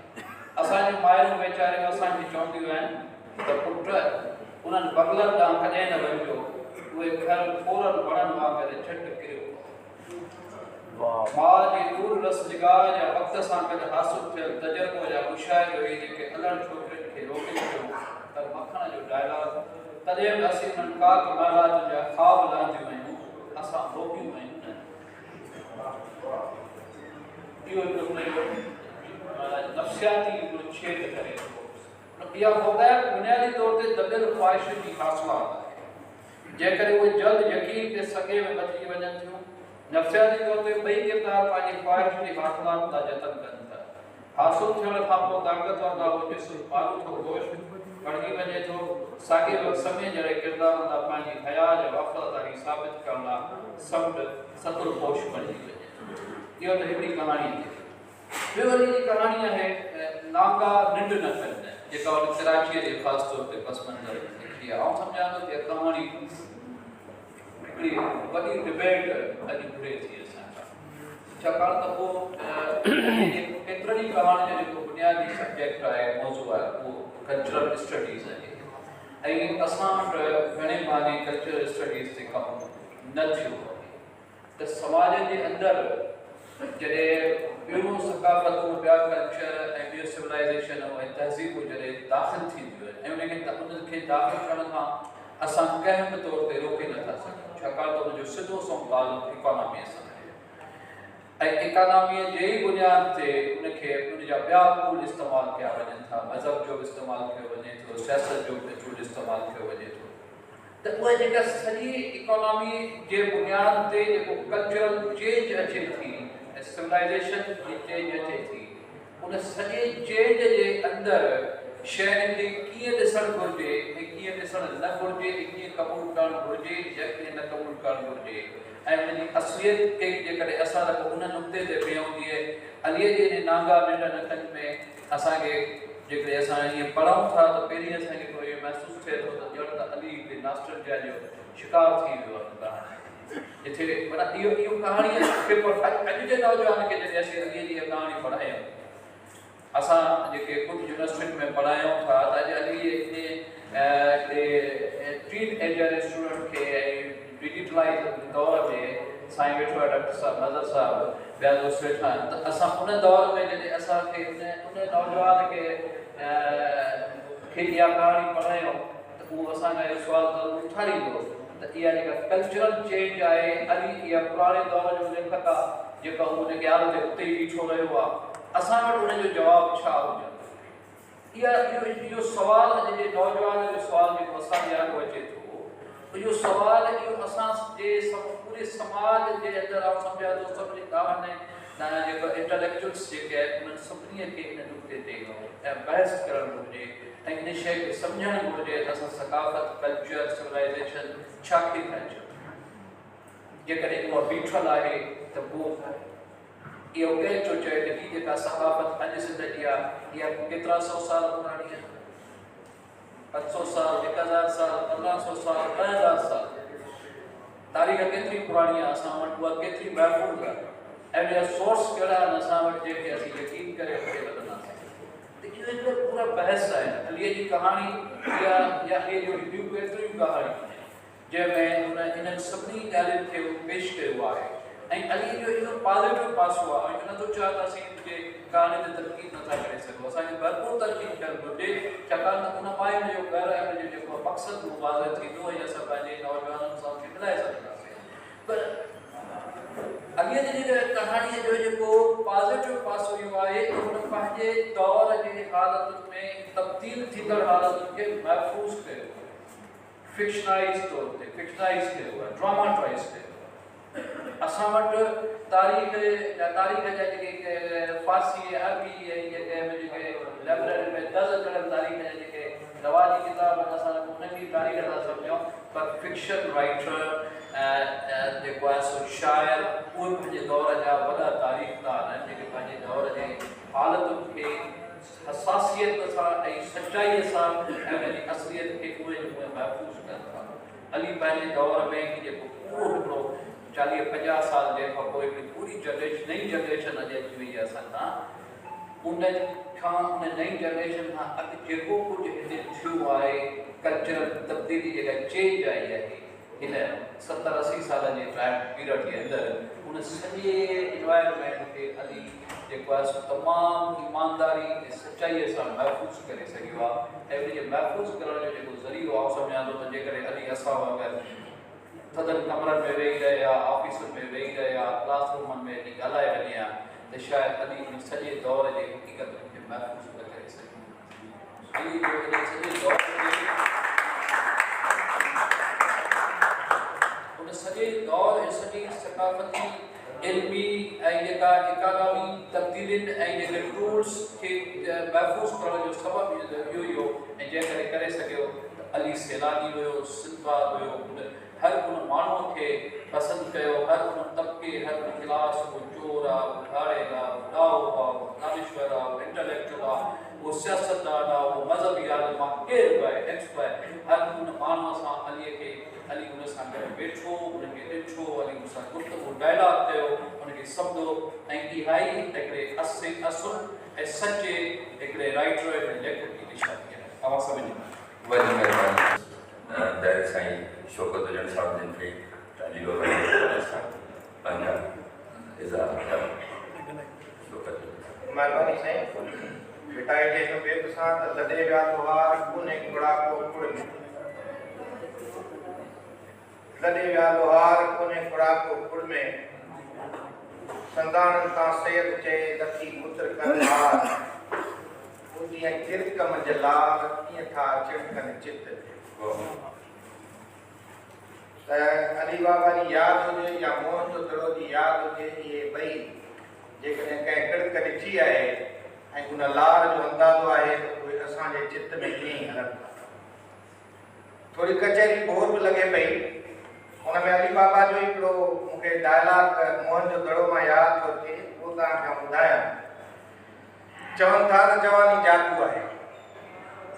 चवनि था त जवानी जादू आहे, सूंहं जॾहिं न माण्हू कंदी आहे तॾहिं आसमान, सूंहं जॾहिं न माण्हू कंदी आहे तॾहिं आसमान जा सभु देवता ऊंधे मुंहुं झुकी सलाम कंदा आहिनि। सो अली बाबा जे नावल ते मूंखे ॻाल्हाइण लाइ चयो वियो त मोहन जो दड़ो ते ॻाल्हाइण महिल मोहन जो दड़ो अली बाबा जो पहिरियों ऐं आख़िरी इश्क़ आहे। पहिरियों ऐं आख़िरी इश्क़ आहे, हुनजे करे चवां थो त अली जेतिरो वक़्तु ज़िंदा रहियो त हुनजे दिलि ऐं दिमाग़ में मोहन जो दड़ो रहियो। हीअ वाहिद किताब या हीअ वाहिद अली बाबा जी तख़लीक़ आहे जेका 11-12 सालनि खां शुरू थिए थी ऐं ज़िंदगी जे आख़िरी हिसे ताईं उहा वरी अली बाबा चवे थो तव्हां हुन नावल खे जीअं न प्यार सदाईं पूरो रहिजी वेंदो आहे, ईअं अली बाबा खां हीअ नावल पिणु पूरो रहिजी वेंदो। त हीअ अली बाबा जो पहिरियों ऐं आख़िरी प्यार नावल हो, जंहिंजे लाइ पाण ई लिखे थो केॾी महिल त हीअ अणपूरो आहे, कंहिं वक़्तु लिखे थो त हिन जी आऊं मुकमिल कंदुसि ऐं कंहिं वक़्तु लिखे थो त उहो नावल जेको हुनजे तख़युल में या जंहिंखे अफ़लातून चवंदो हो त जेका तख़लीक़ हूंदी आहे उहा ज़हन में हूंदी आहे, बाक़ी जेका ज़माने में ईंदी आहे उहा कापी आहे। त जेको ओरिजिनल नावल अली बाबा जे ज़हन में हो उहो असां ताईं अञा न पहुतो आहे, उनजो हिकिड़ो हिसो पहुतो आहे, मुकमिल नावल अली जो असां ताईं पहुची कोन सघियो। त अली बाबा जो नावल जेको हज़ार सालनि खां शुरू थिए थो, उन में पहिरीं ॻाल्हि त अली बाबा खे जेकॾहिं म्यूनिसिपल लाइब्रेरी कोटड़ी न मिले हा त थी सघे अली बाबा अहिड़ो शाहकार नावल लिखी कोन सघे हा, छो जो जेकॾहिं शाहकार नावल लिखी हा त हिन नावल में फ़क़ति तख़य्युल हुजे हा, तारीख़ कान हुजे हा, या थी सघे उहा इंस्पिरेशन ई कान हुजे हा। अली बाबा चवे थो त द लास्ट डेज ऑफ पापे ऐं द सिद्धार्थ इहे तारीख़ी नावल आहे, इहे म्यूनिसिपल लाइब्रेरी मां खणी पढ़िया। ऐं जेकॾहिं इहो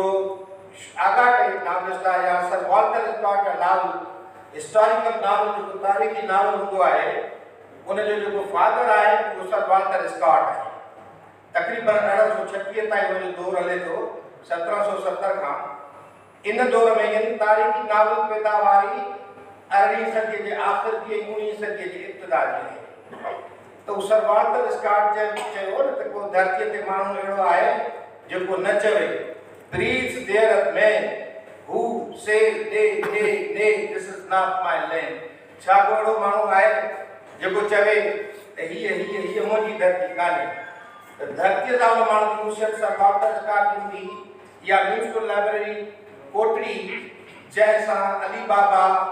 जी शनासाई थी ऐं उन लाइब्रेरी जे करे सर वॉल्टर स्कॉट जेको हिस्टोरिकल नावल जो फादर हुयो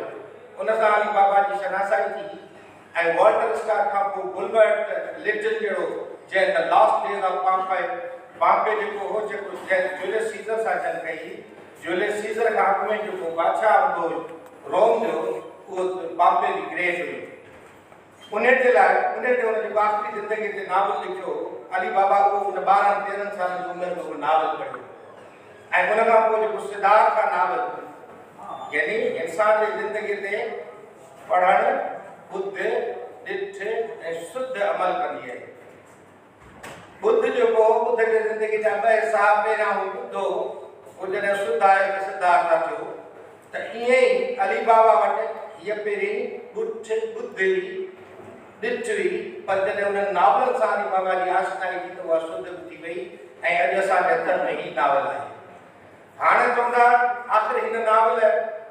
जिते बोर्ड जो साईं ॿुधायो तव्हां मोबाइल न सही आहे, फर्स्ट क्लास। त अचो था हिन ॻाल्हि ते अली बाबा ही नावल कहिड़े दौर में लिखियो। अली बाबा ही नावल जेको आहे आर्कियोलॉजी ॾाढी लेटेस्ट साइंस आहे, ॾाढो देर सां इहा साइंस आई आहे। 1862 में आर्कियोलॉजिकल सर्वे डिपार्टमेंट इंडिया में पैदा थियो या उनखे इस्टेब्लिश कयो ऐं उन वक़्तु लॉर्ड या उनखे चवंदा आहियूं अलेक्जेंडर कैनिंघम हुनजो आर्कियोलॉजिकल सर्वे ऑफ इंडिया जो डीटी थियो। इतां खां आर्कियोलॉजिकल साइंस 1862 साइंस आहे ऐं इन ई दौर में ॿ माण्हू लिंग्विस्ट जा कमाल जा पैदा थियनि था। हिकिड़ो सर विलियम जोन्स आहे जेको सुप्रीम कोर्ट जो जज आहे, जंहिं इहा संस्कृत ॿोलीअ जे बारे में दर्जो ॾिनो त इंडो यूरोपियन लैंग्वेज जेके आहिनि उन्हनि जी अमड़ जेका आहे ऐं उहा जेका ग़लति थ्योरी ॾेई हो विलियम जोन्स ई ॾेई हो, पर माण्हू वॾो पढ़ियल सुप्रीम कोर्ट जो जज हुयो, जंहिं 1782 में हिनजी पोस्टिंग कलकत्ते में थी त हिन इहो ॿोलीअ जो नज़रियो ॾिनो त इहे ताज़ा ॿोलीअ जा नज़रिया आयल आहे। आर्कियोलॉजी जो बुनियादु पियो हो। 1912 में हड़प्पा मां मोहर वटि कयो हिकिड़ो फील्डिंग अंग्रेज़ हुयो ऐं 1922 में आर.डी. बैनर्जी मोहनजोदड़ो खे डिस्कवर करे थो। 1924 में सर जॉन मार्शल जी कोटाई करे थो। सर जॉन मार्शल जी कोटाई खां पोइ हिते यानी आर्कियोलॉजिकल नज़रिया बि वधिया विया ऐं आर्कियोलॉजिकल नज़रनि सां गॾोगॾु ॿोलीअ जा नज़रिया बि ऐं सिंधियत में पहिरियां जेके ॿोलीअ जा नज़रिया ॾिना उहे काके भीरूमल, सिराज, डॉक्टर नबी बलोच ऐं कुझु ॿिया लेखक हुआ जिन हिते ॿोलीअ जा पहिरियां नज़रिया ॾिना। तो अली बाबा जे माहौल में यानी 1940 का 52 या 12-13 साल में अली बाबा के ज़हन में बाकी 11 साल के उम्र में अली बाबा जे ज़हन में मोहन जो दड़ो घर करे उनके दिल में घर करे दिल की आखिरी से कहीं मोहन जो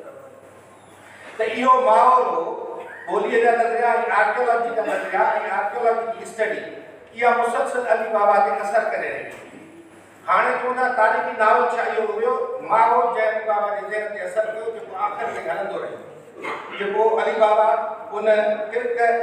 जेका हूंदी आहे न मेलार उन वांगुरु अली बाबा जे ज़हन ऐं दिलि में हलंदो रहियो इहो नावल सदाईं आउं पंहिंजे नाटक जो उनवान ई इहो रखियो आहे त तारीख़ जे रख में रहिजी वियल टांडा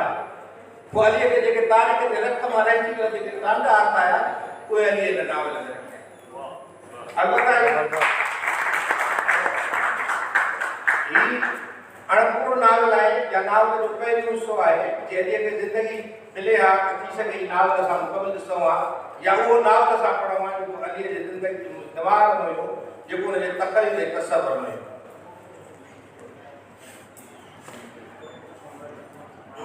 हाणे चवंदा त तारीख़ी इहो माहौल जंहिं माहौल अलीअ जे ज़हन ते असर कयो पोइ चवंदा तारीख़ी नावल छा आहे अजीब क़िस्म जी हीअ तख़लीक़ आहे जेका हक़ीक़त खां गुमराह आहे अफ़साने खां परे आहे अफ़सानो माना फिक्शन नावल हूंदो ई फिक्शन आहे तारीख़ी नावल अजीब अजीबनि जो रंग आहे जेको तारीख़ी नावल लिखंदा आहिनि नावल माना फिक्शन फिक्शन माना कूड़ तारीख़ माना हक़ीक़त हक़ीक़त ऐं कूड़ जो संगम तारीख़दार छा आहे नावलिस्ट छा आहे थो इहो बि कमाल जी ॻाल्हि आहे जंहिं माण्हू हुन सर वॉल्टर स्कॉट जो बुनियादु विझो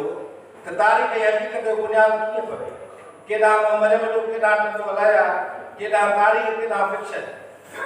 तो उन फिक्शन जी तारीख़ में अली बाबा हिकु ज़बरदस्त 3-4 ॿिया बि हिस्टोरिकल नॉवलिस्ट आहिनि जंहिंमें मुराद अली मिर्ज़ा शाह अब्दुल लतीफ़ भिटाई ते लिखियो आहे ऐं शायदि सरमद चांद शाह अब्दुल लतीफ़ भिटाई रहमतुल्लाह अलैह ते लिखियो आहे ऐं पढ़ादो सोई सद राज जा नावल जेके उहे हिस्टोरिकल नॉवल्स आहिनि ऐं कुझु ॿिया बि हिस्टोरिकल नॉवल्स आहिनि पर अली बाबा जो हिस्टोरिकल नावल इहो उहो आहे छो जो वरी बि हिस्टोरिकल नावल आहिनि अली बाबा जे नावल लाइ तव्हांखे नावल न ॾियणो पवंदो थी सघे असांखे हिनखे चवणो पए प्री हिस्टोरिकल नावल जेको सॼो तख़य्युल ते रखे एविडेंस जेकॾहिं एंथ्रोपोलॉजी ऐं आर्कियोलॉजी मां आहियूं त मुख़्तसर एविडेंस असां वटि आहिनि हीउ सॼो तख़य्युल ऐं इमेजिनेशन जेको अली बाबा जो कमाल जो इमेजिनेशन आहे जेको 5000 साल बैक फ्लैश ॾिए थो ऐं उतां खां कढी जेके बि आहिनि सिंध जो कढी तव्हांखे खतनि ते ॾिए थो छा कमाल जो माण्हू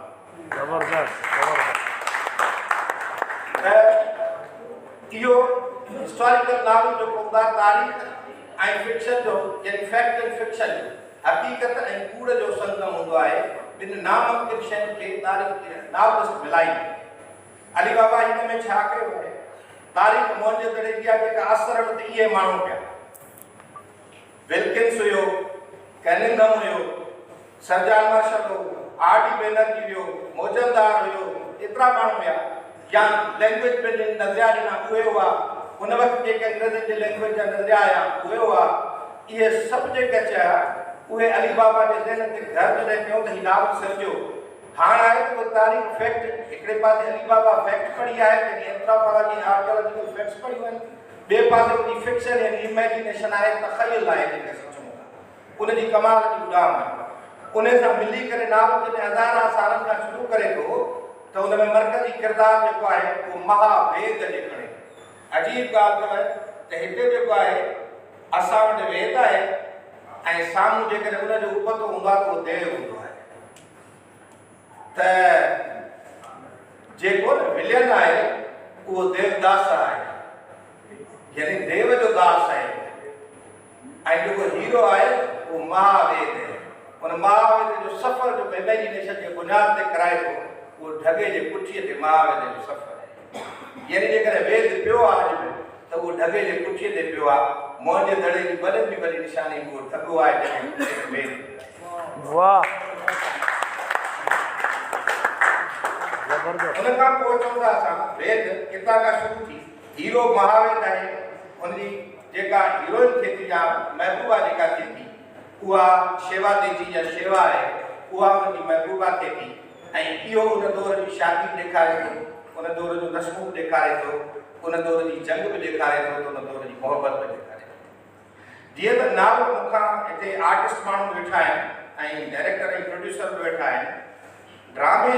जे फन या नावल जे फन में अमूमन या पुराणो यूनान जे दौर खां वठी इहो नज़रियो आहे त साईं प्रोटोगॉनिस्ट ऐं एंटागॉनिस्ट हुजणु खपे, यानी विलियन ऐं हीरो हुजणु खपे, न त कहाणी डेवलप कान थी। पोइ हुन में छा कंदा आहिनि जो कॾहिं छा मिसाल जी ॻाल्हि मौजो दड़ो फिल्म इंडिया वारनि ठाही त हुन में 2 विलियन रखियो, बल्कि नेचुरल डिज़ास्टर खे हुननि रखियो ई कोन, छो जो उहो विलियन जो उतां जो आयल हो, यानी उत्तर खां आयल हो, उनखे ई विलियन हुननि रखियो ऐं जंहिं मौज जे दड़े जे ॿोड़ण जो सबबु बणियो। पर हिकिड़ो नेचुरल डिज़ास्टर बि विलियन हूंदो आहे। मिसाल जेकॾहिं तव्हां जुरासिक वर्ल्ड ॾिसंदव त हुन जुरासिक वर्ल्ड में तव्हांखे चवंदो, हू चवे थो त ही त 16 करोड़ साल डायनासोर ज़िंदा रही वियो, माण्हू खे त अञा 2 लख साल थिया आहिनि, थी सघे 4 लख साल इंसान पूरो ई न करे सघे, छो जो इंसान अचुवान करे थो फितरत आहे, ऐं थी सघे इंसान जो वॾे में वॾो एंटागॉनिस्ट यानी विलन इहा फितरत थी वञे घोड़े ते। इहा प्रिडिक्शन आहे त कॾहिं कॾहिं फिल्मुनि ऐं नावलनि में ईअं ज़रूरी कोन्हे त प्रोटोगॉनिस्ट जेको आहे माण्हू ई थिए, एंटागॉनिस्ट यानी विलियन जेको माण्हू ई थिए। विलियन ॿियूं शयूं थींदियूं आहिनि, तख़यलाती शयूं बि थींदियूं आहिनि, विलियन मौसमी हालतूं थींदियूं आहिनि, ऐं मौसमी हालतुनि ते वरी बाबा ज़बरदस्त अंदाज़ सां हिनखे गिरफ़्तार आहे। त हिते जेको विलियन रखियो अथसि हिकिड़ो असांजो तामे नगर, धरतीअ जा 3 हिसा रखिया आहिनि, या इंडस्ट्रियलाइजेशन, जेकॾहिं 1991 में किताबु आयो हुयो dawn and devolution of industrialisation, उहो लिखियल हो Shikaripura Ranganath Rao, SR. Rao, doctor SR. Rao, India जो तमामु वॾो स्कॉलर हो, dawn and devolution of industrialisation. उन लिखियो आहे त इंडस्ट्रियलाइजेशन जूं 700 मार्ग आहिनि, हिकु न पर 700 मार्ग आहिनि। अलीबाबा इंडस्ट्रियलाइजेशन जे 2 हक़ीक़ी मार्गनि ते ऐं हिकिड़ो सिंधु सभ्यता जो तख़यलाती मार्ग ॾिनो, उहो तामू नगर आहे, जंहिंजी हक़ीक़त कान्हे। विलियन जेको देवदास आहे उहो तामे नगर में रहे थो, जंहिंजी का हक़ीक़त कान्हे का। जेको हीरो आहे उहो सोनमयाणी आहे, अलबत्ता चवे थो त आयो तामे नगर मां, पर हू सोनमयाणी सां अचे थो। हैरत जी ॻाल्हि इहा आहे त इहो जेको पेचरो आहे, इहो पेचरो रुगो पेचरो कोन्हे, इहो पेचरो एक्टर आहे, अदाकार, इन पेचरे खे ॻाल्हाइणो थो पवे। अलीबाबा हुजे या महावीर आतम तारा नावल जो हीरो हुजे, उहो जेका बि ॼाण वठे थो त पेचरे खां वठे थो, छा त तख़यलाती किरदारु आहे अलीबाबा जो, जो पेचरो ॻाल्हाए। जेका बि कचहरी वेंदी आहे उहा पेचरे खां आहे, पेचरे खां पुछे त इहो कॉन्सेप्ट अलीबाबा जो, तख़यलाती किरदार जो, ऐं हिकु ख़याल में पर्सनिफिकेशन इनखे चइबो आहे। ख़याल खे पर्सनिफाई करणु, उनखे माण्हू जी हैसियत ॾियणु, हिकु गस खे अनएनिमेटेड शइ खे एनिमेटेड करे पेश करणु, उहो अलीबाबा हिते कमाल कयो आहे, पेचरे खे एनिमेटेड कयो त हितां खां उते शुरू थिए थो त उतां खां हुननि वटि जेको विलियन आहे उहो देवदास आहे, यानी तामे नगर जो, उहा तख़यलाती धरती आहे। चयो वञे थो त कंहिं वक़्त में जमुना नदी सिंधूअ में छोड़ कंदी, चयो रुगो कोन जा हिस्टोरिकल फैक्ट्स बि आहिनि। ऐं अलीबाबा हुनखे 2 नदियुनि जो नालो ॾिनो, परोशणी, परोशणी माना रावी, ऐं ॿी नदी जेका आहे उहा सताद्रो माना सतलज। त सताद्रो ऐं परोशणी जे विच ते चयो वञे थो त तामे नगर हुजे, उतां खां ई आयो हुजे, जेको महावीर आतम तारा सोनमय। हाणे सोनमय कराची ते वेंदी, कराची में अलीबाबा नालो ॾिनो पाताल, सॼो पाताल, कराची जो नालो अलीबाबा ॾिनो पाताल। त कराची जो इहो थिए थो पंहिंजे नावल में कच्छ ऐं भुज, ऐं इवन जेको आख़िरी मार्ग देरि सां असांखे लॻो उहो शायदि इंडिया में आहे काली बेंगन, काली बेंगन ताईं हिन हवालो करे थो कश्मीर ताईं। ऐं वॾी ॻाल्हि आहे अलीबाबा हिकिड़ो कमाल जो हिस्टोरिकल कॉन्सेप्ट फिक्शन जे थ्रू ॾिए थो त हिते जिते तव्हां रहो पिया, जिते असां रहूं पिया, इहा धरती फ़क़ति सिंध कोन्हे पर सिंधु खंड है। दिस इज कॉन्सेप्ट जेको अलीबाबा हिते ॾियणु चाहे थो, हिन क़ौम खे यादि करणु चाहे थो त हीअ सिंधु धरती न आहे, सिंधु नंढो खंड आहे, इट्स सब कॉन्टिनेंट। अली बाबा तारीफ़ दाननि जो साज़िश खां वाक़िफ़ आहे हिन नावल में कमाल जो ई नावल आहे अली बाबा तारीफ़ दाननि जो साज़िश खां वाक़िफ़ आहे त इंडस सब कॉन्टिनेंट यानी सिंधु नंढे खंड खे इंडिया छो सॾे सिर्फ़ु हिन नंढे सिंधु नंढे खंड जी हैसियत खे नंढो करण जे लाइ तारीख़ दाननि जी कलम जेको आहे कॾहिं कॾहिं गुमराह थी वेंदो आहे या गुमराह कराईंदो आहे अली बाबा इहो उन दौर में यानी 12 सालनि खां वठी 80-85 जे दौर ताईं अली बाबा तारीख़ दाननि जे इन बदनीतीअ खे छॾी चुको आहे जेका हिते सॼो जेको हिन जो नावल आहे उहो जेकॾहिं तव्हां हीरोइकली ॾिसंदो त हुनखे सिंधु नंढो खंड सॾे थो त असां सिंधु नंढे खंड जा माण्हू आहियूं जेके तहज़ीबूं खणी विया हितां खां मुख़्तलिफ़ जॻह ते अली बाबा एविडेंस थिए थो फिक्शन त इहो कमाल आहे सिर्फ़ु ॿ ॻाल्हियूं जेके अॻिते हली जेकॾहिं नकार असां वटि तनक़ीद वीचारनि त अञा थी कान सघी आहे पर जेकॾहिं अॻिते हली नकार त जेकॾहिं ॿ ॻाल्हियूं कंदा उहे ॿ ॻाल्हियूं बि कंदा त जेका आर्यन जी थ्योरी आहे उहा आर्यन जी थ्योरी ॾिनी कंहिं ऐं आई छो अली बाबा पंहिंजे नावल में एंटागोनिस्ट जेको आहे उहो आर्यन खे कयो आहे आर्यन जी महापुजारीअ खे कयो आहे हिकिड़ी हिन नावल जी ॻाल्हि इहा बि आहे त ही थियोक्रेटिक नावल आहे माना मज़हबी पुजारीअ जो ख़्यालु ॾिए थो अलबत्ता मुंहिंजे घर में मज़हबी पूजा कीअं ई इहो हिकिड़ो तारीख़ जो सुवालु आहे पर जीअं त आरडी बेनती या मोर्टिमर व्हीलर जॾहिं हरियापा जेके हरियापा हड़प्पा उहो जॾहिं डिस्कवर कयो पिए त उन्हनि चयो त ही थियोक्रेटिक सिटीज़ हुआ यानी हिननि में इबादत कोई पूॼाऊं थींदियूं हुयूं त हीउ हिकिड़ो पूरो सिस्टम आहे त फौज बि आहे जाम सरवान जेको आहे उहो चीफ ऑफ आर्मी स्टाफ आहे उहो अली बाबा ॾेखारे पियो आहे त उहो chief of army staff Ali Baba ॾेखारे थो उन सां गॾु पुजारी महापुजारी बि ॾेखारे थो नंढा पुजारी बि ॾेखारे थो दासा बि ॾेखारे थो त दासियूं बि ॾेखारे थो छा मुंहिंजे घर में दासा हुआ दासियूं हुयूं महापुजारी हुआ नंढा पुजारी हुआ लोकसभा बि ॾेखारे थो डेमोक्रेसी जो कमाल कल्चर ॾेखारे थो जेकॾहिं अली बाबा जो इमेजिनेशन एॾो स्ट्रॉन्ग ज़बरदस्त आहे त डेमोक्रेसी हितां वजूद वरितो आहे तारीख़ में मुंहिंजी शाइरी ॾिए थी त डेमोक्रेसी हितां वजूद जो आहे त पोइ त तारीख़ जेका यूरोपियंस लिखी आहे त डेमोक्रेसी फ़क़ति यूनान खां शुरू थी थिए पोइ त यूनान खां हज़ार साल अॻु में हिते डेमोक्रेसी त पोइ तारीख़ खे तब्दील थियणो पवंदो तारीख़ मुशाहिद मुताले अली बाबा जे तख़य्युल जे बुनियाद ते तारीख़ खे तब्दील थियणो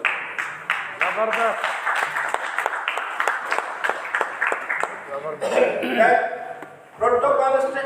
आहे एंटोगोनिस्ट जेको विलेन आहे विलेन जेको आहे हुनखे उन्हनि आर्यन कयो आहे आर्यन जी थ्योरी जेका पहिरीं ॾिनी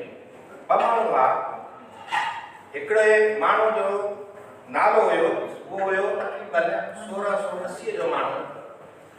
ऐं उहो माण्हू हिते शाहजहां जो इलाजु करणु आयो फ्रांस जो डॉक्टर हुयो ऐं उनजो नालो हो फ्रांकोस बर्नियर हिते आयो 1600 में 1670-1680 इन दौर में आयो ऐं 1684 में उनजो नालो हो हिकिड़ो आर्टिकल लिखियो जो शाहकार आहे उन 1684 में आर्टिकल में हुन डेमोग्राफी ऑफ एसिड यानी नस्ल जी डेमोग्राफी कीअं थींदी आहे उतां बुनियाद पवे थो आर्यन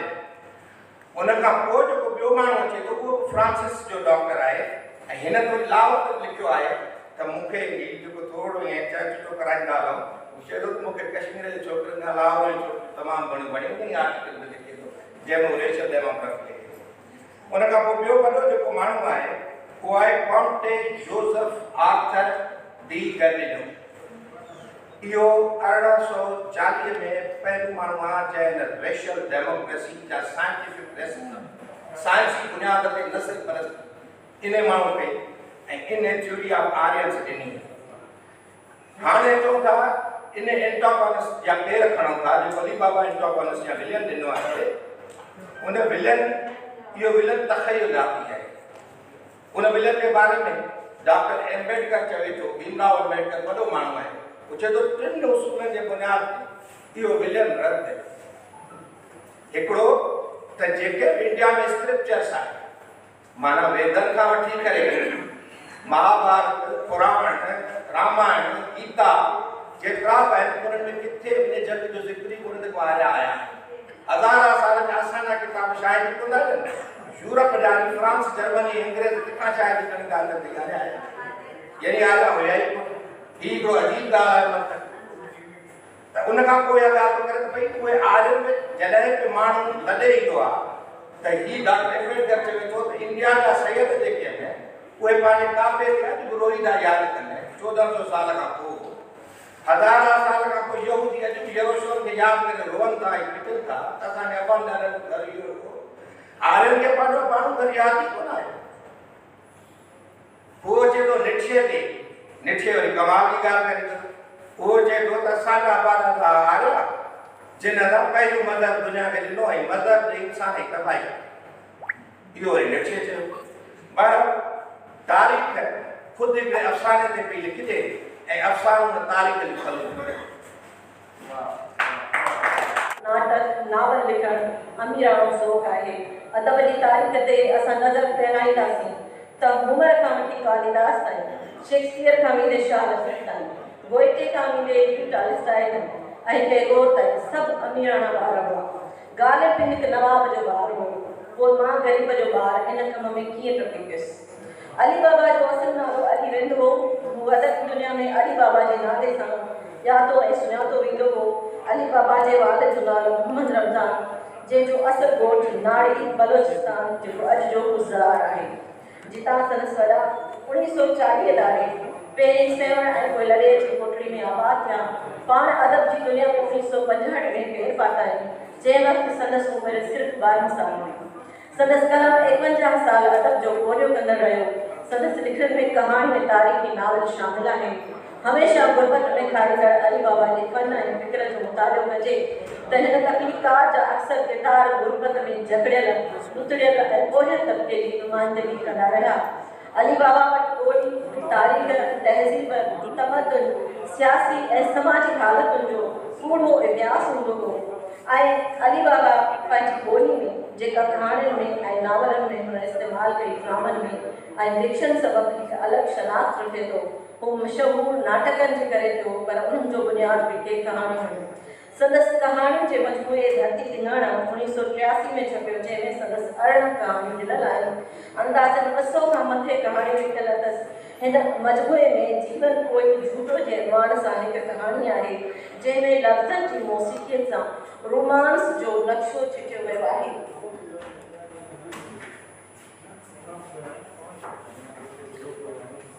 तारा कणकण, नदी किनारो, पूरन महासागर में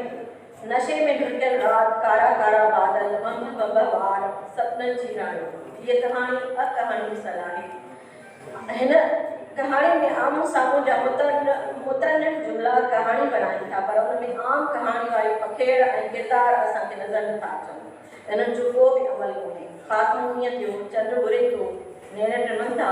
चंड ठरे थो, नेण बुरनि था। अहिड़ी ई ज़बान जी लिहाज़ सां ॿी कहाणी आहे फाना, अली बाबा जी निशानबर कहाणियुनि मां हिकु। संदसि बैन अक़वामी शोहरत याफ़्ता हीअ कहाणी आहे चंड ऐं मानी। हीअ कहाणी 1966 जे सोणी मंज़र में शाया थी आहे, जंहिंमें माउ ऐं पुट जी परेशानी खे वाक़फ़ो करे ॾेखारियो वियो आहे। माउ जो किरदारु विशाल अलोलता ॾेखारींदे 4 आने जी बेईमानी खां पुट खे रोके थी ऐं बालक खे हिकु नाबीन औरत सां 4 आने जे खोटे सिके जी बेईमानी खां रोके थी। हिन अफ़साने में समाजी मुख़लिसी जी वारता पिणु बयान में अचे थी, जिते हिकु बेवा औरत खे समाजी बेहिसी ऐं गुरबत जी इंतिहा ते ॾेखारियो वियो आहे। जानवरनि जी दुनिया हीअ अफ़सानो जंहिंमें नाने ऐं ॾोटे जो किरदारु ॾेखारियल आहे, तमसीली अफ़सानो आहे। हिन अफ़साने में जानवरनि जी ख़ासियतुनि ऐं ख़सलतुनि जो बयानु करे नाने जो किरदारु ॾोटे खे इंसाननि ऐं जानवरनि जी दुनिया मां मिसाल पेश करे थो। 100 रुपया 100 नोट। अफ़सानो पिणु हिकु जानदार एहसासाती अफ़सानो आहे, जंहिंमें तरह जे लालची, हबची ऐं नीच किरदार जी बदबुदा किरदार खे चङे खान जे नाले सां आंदो वियो आहे ऐं उनजी हिकु बदनज़री जे करे जेका हुनखे कंहिं औरत ते आहे, हिकु मासूम ॿार जी हयाती जो सौदो करण वारे बहितरीन डायलॉग डिलीवरी सां पेश करे वियो आहे। असी माण्हू हीअ अफ़सानो 1964 में टिवाई बहराण में छपे हो। फैक्ट्रियुनि या मिल में हेठि सतह ते कमु कंदड़ माण्हू जी ज़िंदगी जो नक्शो चिटियो अथाई लेखक जेको पंहिंजो कुटुंब पाले थो, पंहिंजे आराम खे दाव ते लॻाए थो, पंहिंजे कुटुंब जी ज़रूरतुनि जी पूराई लाइ पाण खे नज़रअंदाज़ करे थो, सुबुह 8 खां राति 10 ताईं ड्यूटी करे थो, पोइ उनखे को बि ओवर टाइम ऐं चार्जिस नथियूं मिलनि, पर पघार बि अणपूरी नसीब थिए थी। हर महीने मुंहिंजे ॾिहाड़नि मां कटौती ॾेखारे अणपूरी पघार ॾिनी वञे थी ऐं पोइ उनखे निकारी ॾिनी वञे थी। हिन जी जाइ ते जो नओं माण्हू अचे थो सो संदसि पुराणा साथी उनखे संदसि कहाणी जो हिन खां पोइ आहे उहो नओं माण्हू खां वधीक अमीर थी चुको आहे। हिन कहाणी में अली हेठे तबिके जे अलमियनि ऐं हालतुनि खे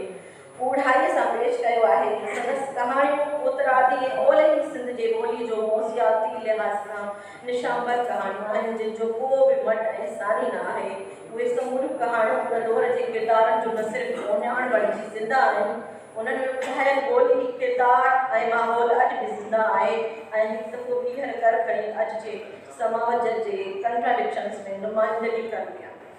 हाणे अचूं था संदसि इन्हनि ई कहाणियुनि में ऐं समूरनि कहाणियुनि में संदसि नफ़्सियाती जेके ख़ुसूसियतूं अचनि थियूं जंहिंखे असां हसासियत चवंदा आहियूं। राइटर जी हसासियत या नफ़्सियात में हसासियत। अली बाबा तमामु हसास दिलि वारो इंसानु हुयो जंहिंजा समूरा अफ़साना इंसानी दर्द, गुरबत, नाइंसाफ़ी ऐं अहसासनि सां भरपूर हूंदा हुआ। हू समाज जे मसइलनि खे गहराई सां महसूसु कंदो हो। हमदर्दी। संदसि किरदार असां सम्झंदा आहियूं त राइटर सिर्फ़ु अफ़सानो लिखे थो, ड्रामो लिखे थो, डायलॉग लिखे थो, पर जेसीं ताईं हिकु कमिटेड राइटर पंहिंजे किरदार सां हमदर्दी नथो रखे तेसीं ताईं हू उन किरदार सां कंहिं बि तरह सचेत नथो थी सघे। किरदार घणो करे ग़रीब, कमज़ोर या पीसियल तबिके सां वास्तो रखनि था, इहो ज़ाहिर करे थो त हू ॿियनि जे दर्द सां पाण खे जोड़े वठे थो। क्रिएटिविटी, तख़लीक़ियत। अली बाबा जे अफ़साननि में तख़लीक़, तमसील ऐं अलामती अंदाज़ असांखे जाम मिलनि था ऐं आम मिलनि था। हू लफ़्ज़नि जी चूंड, प्लाटनि जी ठाह ऐं माहौल जी अक्कासी में वॾो फनकार आहे। नक़ादनि लाइ मज़हबी रवैयो, हू जागीरदारी मज़हबी ठॻीअ जी मुखालफ़त कंदो हो। संदसि नफ़्सियाती साख़्त में हिकु इनक़िलाबी रूह असांखे नज़र अचे थो जेको तब्दीली चाहींदो ऐं जेको तब्दीली चाहे थो। उदासी ऐं दाख़िली कर। मां जॾहिं हिकु दफ़ो ॿीहर या टियों भेरो ज़िंदगी में अली बाबा जी कहाणियुनि खे पढ़ियो त यकीन करे मां पढ़ंदे पढ़ंदे पाण में उदास थी वियसि ऐं पोइ मूं इहो ई लिखियो। कॾहिं कॾहिं संदसि अफ़साननि में कहिड़ी उदासी, वजूदी सवाल ऐं इंसान जी बेबसी नज़र अचे थी जेका संदसि दीनी कैफ़ियत जो हिसो हुई। जॾहिं त इन खां अॻिते क़दम आहे फ़िक्र जी आज़ादी। हू कंहिं बि रिवायत या दबाव जी परवाह करण खां सवाइ लिखंदो हो ऐं हुनजी शख़्सियत में आज़ादी, बेबाकी ऐं पंहिंजे सच खे बयानु करण जो हौसलो सभिनि खां वधीक नुमाया। Thank you. प्यारे दानिश खे गुज़ारिश आहे त अली बाबा जे शाइरी जे हवाले सां असांखे शुरू में हिन नाविल रूह रिहान में छपजण लॻो। अञा नाविल जूं 7-8 क़िस्तूं छपियूं त रूह रिहान ते पाबंदी लॻी वई। शमशीर नई ज़िंदगी जो एडिटर थियो त मुंहिंजो नाविल नई ज़िंदगी में क़िस्तवार छपजण लॻो। पोइ शमशीर ऐं मुंहिंजे पुठियां पंहिंजे ई सिंधी आलमनि ऐं मौलविन बारे छॾी मुंहिंजी दिलि भॼी पई। लिखणु बंदि करे छॾियो। हिकु ॾिहाड़े सफ़र कंदे को शाहीन मुंहिंजी पेती खणी वियो जंहिंमें नाविल बि हुयो। अहिड़ी तरह आउं उन नाविल जो वॾो हिसो विञाए ॾिठुसि। अली बाबा चोथों भेरो मुंहिंजो दड़ो नाविल लिखियो जेको 1985 ईस्वीअ में छपजी असांजे अॻियां आयो। मुंहिंजो दड़ो नाविल जे नाले मां ज़ाहिर आहे त हिकु तारीख़ी नाविल आहे जंहिंजे हवाले सां अली बाबा जो पंहिंजो चवणु आहे त अॼु खां घणो अॻे, हज़ारा वरे अॻे, जॾहिं हिन धरतीअ ते देवताउनि जो राज हो, जॾहिं सिज, चंड, बार, पाणी, आंगन, बूटनि ऐं पतनि खे पूॼियो वेंदो हो, जॾहिं हीअ दुनिया हिकु वीरान जंग हुई, जॾहिं इंसान जानवर हो, उहो दुनिया जो बेहद अजीब दौर हो। उन्हीअ दौर में रोशनी हुई, उन्हीअ दौर में ऊंदहि हुई, उन्हीअ दौर में टहक हुआ, उन दौर में रोज हो, उन दौर में अणगण खुदा हुआ, उन दौर में को खुदा न हो। ही उन दौर की कहानी है। ये कहानी एक पेचरे का शुरू थिए थी। ये पेचरो 5 नदियुनि वारे ॾेह जी एक ज़मीन दोस्त शहर हरियापा में जारी थिए थो। अॼु खां अटकल 5000 वरियां अॻु जे ज़मीन दोस्त शहर मोहनजोदड़ो जे खंडरनि में ख़त्म थिए थो। इन नाविल की कहानी क़दीम सिंधी समाज ऐं माहौल की आहे। अली बाबा नाविल में सिंधी तहज़ीब, तमंदन, सकाफ़त, रहणी कहणी, रीतुनि, रस्मुनि, हुनरनि, मोहब्बत, रवादारी, ॿधी, अमन, शांति, इंसानियत, राग, मौसीक़ी, रक़्स ऐं आलमी अमन जी अक्कासी कई आहे।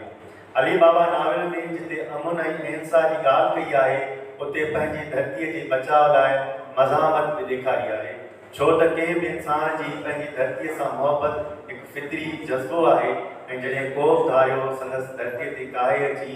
ज़ुल्म ऐं बर्बरियत जो नंगो नाच करे उन सां मेड़ खां सवा ॿी का वाह न आहे। नाविल में ज़िंदगीअ जा अनेक रंग आहिनि। उन्हनि रंगनि में हिकु रंग जमालिया जो बि आहे। जमालिया जेका हिकु हक़ीक़त ऐं फितरत आहे। जीअं त क़दीम सिंधी समाज माइटो समाज हो, उन में औरत जी वॾी अहमियत हुई। औरत जे जज़्बनि जो क़दुरु हो, मर्द जो औरत तां मुस्बत रवैयो हो। ऐं अली बाबा उन क़दीम सिंधी समाज जे उन रंग खे पंहिंजे नाविल में चिटियो आहे ऐं ॿुधायो आहे त जॾहिं दुनिया खे अञा अंग ढकण जी ख़बर न हुई त सिंधी समाज हिकु महज़िब ऐं अमन पसंद समाज हो। मोहनजोदड़ो नाविल में छा त तरक़ी पसंदी ऐं रोशन ख़याली आहे। नाविल में अली बाबा इंसानी नफ़्सियात जो शेद कयो आहे ऐं इंसानी जबलतुनि जो ख़्यालु रखियो आहे। वो फितरत जे उसूलनि खे खणी हलियो आहे। छो त क़दीम सिंधी समाज में तख़लीक़ जा बस चश्मा हुआ। उन्हनि मां हिकु ज़मीन ऐं ॿियो औरत हुई। तंहिं करे समाज में ॿिन्ही जी अहमियत हुई ऐं नाविल उन्हनि ॿिन्ही जे चौधारी फिरे थो। नाविल में अली बाबा हिकु आज़ादु सिंधी समाज ॾेखारियो आहे। इंसानी आला क़दुरनि जो तक़दुस ॾेखारियो आहे। नाविल में मर्द ऐं औरत जो को बि मतभेद न आहे। सिंधी समाज मर्द ऐं औरत जी दिक़्यानोसी सोच में विरहायल न आहे। ॿिन्ही वटि हिक ॿिए लाइ इज़त ऐं एतिराम आहे। ॿिन्ही वटि हिक ॿिए जी ख़्वाहिश जो एतिराम आहे ऐं ॿिन्ही जी सलाहियतुनि सां सिंधी समाज अॻिते वधी रहियो आहे। नाविल में का बि तबक़ाती विच न आहे। कंहिं बि तबिके खे ॿिए तबिके ते बरतरी हासिलु न आहे। का बि अणबराबरी न आहे। हिकु आइडियल ऐं ज़िंदगीअ सां भरपूर समाज आहे। नाविल में जेका ॻाल्हि अयां आहे सा हुबुल वतनी आहे। क़दीम सिंधी समाज जे माण्हुनि लाइ धरती वॾी ॻाल्हि आहे। धरती संदन मोहब्बत जो महवर आहे। हू ॿिए कंहिंजी न पर धरतीअ जी पूॼा कनि था ऐं पंहिंजी धरतीअ ते हिकु ककुर नथा सण ऐं हू सिंधूअ जे पाणीअ खे निवड़ी सलाम कनि था जेको संदन जियारो आहे। ही नाविल में ॻाल्हि जी चिटी साबिती आहे त सॼो हिंदुस्तान सिंधी अधुनि में रहियो ऐं मौजूदा क़ौमुनि मां क़दीम में क़दीम लोग जंहिं उत्तर हिंदुस्तान वसायो सिहाणोकनि, संथालनि, भीलनि, जाबा ॾाॾा। ही नाविल दरावड़नि ऐं आर्यनि ते ॿधल आहे। नाविल में आर्यनि जे बार बार अचण जो ज़िक्र आहे। छो त आर्या बार बार उन करे आया जो रहण लाइ ऐं पुरसुकून ज़िंदगी गुज़ारण लाइ हितां जूं हालतूं साज़गार हुयूं। धरतीअ जे ॿियनि हिसनि ते फितरत खां ॾिनल माण्हू लटपलाण करे जॾहिं सिंध में पहुता त खेनि ज़िंदगीअ जे तहफ़ुज़ ऐं पंहिंजे गुज़रान जा मौक़ा नज़र आया। उन्हनि मां कुझु माण्हुनि सिंध ते ॿेड़ी नज़र विधी ऐं कुझु माण्हू सिंधूअ जो पाणी पी सिंधी मिटीअ में ज़म थी विया। नाविल में अली बाबा दरावड़नि जी पंहिंजी धरतीअ सां मोहबत खे चिटियो आहे। खेनि पंहिंजी धरतीअ जो ऊनो आहे। खेनि आर्यनि जी होशियारीअ जो अदराक आहे। आर्यनि जे हमलनि खे रोकण में कोशिशा आहिनि। नाविल में पंहिंजी जी बेवफ़ाई ऐं गद्दारीअ जो ज़िक्र आहे। छो त आर्यनि खे सिंध मथां हमलनि जा रस्ता पंहिंजनि ई ॾेखारिया। हितां ई सिंध मथां कावन ऐं ग़ुलामीअ जो सिलसिलो शुरू थियो जेको अॼु ताईं हलंदो अचे। छो त सिंध मथां सभ खां पहिरीं का आर्यनि कई ऐं महाभारत लड़ाई में आर्यनि ऐं अण आर्यनि जे विच में लॻी हुई। क़दीम सिंध जी तहज़ीब ऐं तमदन खे सम्झणो हुजे ही नाविल पढ़िजे जंहिंमें लेखक तारीख़ मथां ॼमी वियल मिटीअ खे हटाए हक़ीक़तुनि खे पधिरो कयो आहे ऐं सिंधु दरिया जे ॿिन्ही कंधनि ते वसंदड़ माण्हुनि जे मेल मिलाप खे ॾेखारियो आहे। हुकुल वतनी जे असर हेठि नाविल लिखियो अली बाबा दूर अंदेश लेखक हो। खेसि ख़बर हुई ईंदड़ वक़्त में सिंध ऐं सिंधी माण्हुनि सां छा थियण वारो आहे। उन खां बाख़बर रखण लाइ हिन ई क़ौमियत जे जज़्बे सां सरशाह नाविल लिखियो। हिन ई नाविल शऊर जी आवीअ मां पची ज़िमेदारी ऐं जवाबदारी सां लिखियो। नाद, मुगल, रगवेद, सामवेद, यजुर्वेद ऐं अथर्ववेद जहिड़नि तारीख़ी किताबनि जा हवाला ॾेई लिखियो। तंहिं करे हिन नाविल हिकु नए बेस ऐं सवालनि खे जनम ॾिनो आहे। हीउ नाविल हक़ीक़त ते ॿधल आहे। नाविल लिखण में अली बाबा खे जेके साल लॻी विया उहे त साफ़ हुया, पर नाविल पढ़ण सां जेका ॻाल्हि महसूसु थिए थी उहा इहा आहे त हीउ नाविल हिकु मुकमल न पर अणपूरो नाविल आहे, छो त अली बाबा पंहिंजे मिज़ाज मां हिमत करे जेको चोथों भेरो नाविल लिखियो उहो उनजो पहिरियों हिसो आहे। जीअं अली बाबा इन नाविल जा ॿिया बि हिसा लिखिया त क़दीम सिंधी समाज मुकमल तौर ते नाविल में पेश ऐं हिकिड़ो किरदारु असुल में जेको मूंखे लॻंदो आहे त उहो अली बाबा जे कहाणी जो किरदारु आहे, मुमताज़ रिसाल। ऐं उनखे गुज़ारिश कंदुसि त अली बाबा सां कुझु अरसो रहिया आहिनि, संदसि यादगिरियूं उन्हनि जे सीने ते सम्झनि अवां सां सलींदा। या भोई केरे सा भोई मथे सजने जिन वट बा दूर में उबेट था ती हमरोई उठी लोच रती साईं अली बाबा संसार में तो तमाम घणो है, पर बस साल में तव्हां खे तव्हां यादि सारी पहिरीं त जॾहिं मेडम माता वक़्तु राष्ट्री सिंधारा जी डायरेक्टर हुई हुन सिंधारा जी सिल्वर जोगड़ी जो प्रोग्राम रखियो ऐं कोकड़ी में पंहिंजे शाइर दोस्त इकबाल शीने वटि हुउसि जंहिं ॿारहं शाइरी जो मजमूओ लिखियो जहिड़ा गुलगुला करे उतां पंध पिया पहिरियां अली बाबा आयो। अली बाबा मूंखे सुञाणंदो त हीउ मुमताज़ रिंड आहे ऐं मूंसां ॾाढो पुरुष सां मिलियो। थोरो अञा अॻिते वियासीं अलॻि फ़क़ीर बचे कहिड़ो सोने से सुवाल थी अलॻि फ़क़ीर बचे पियो अलॻि ऐं अली बाबा खे चयुमि त मां इकबाल शीने वटि रहियल आहियां, पोइ उतां आहे हलो त कचहरी कयो त अली मूंखे चयो त कुंवारी साहिब जो दोस्त भाई तंहिं करे को सूंद रस हूंदी मुंहिंजो सूंद रस मूं वटि न हूंदी त पैदा थी ख़ैर पोइ आयासीं इकबाल शीने जी जॻह ते। हाणे असांजो राति 8 बजे सिंधारी वारे प्रोग्राम में वञणा हुआसीं सिल्वर जोगड़ी वारे में कचहरी थी हलण फ़क़ीर अली बाबा ऐं कचहरी अधु कलाक खां पोइ फत ई ॾाढी तो जेका मूंखे खथी पातल हुई जेका मूं सर मां मूंखे तोहफ़े में मोकिली मां चयो अली बाबा ॾके मूं उहा खथी खणी अली बाबा खे पाराई त अली बाबा असां जहिड़ा माण्हू रोज़ु ॼमंदा ई मरंदा आहिनि, पर अली बाबा तव्हां जहिड़ा इंसान सिंध जा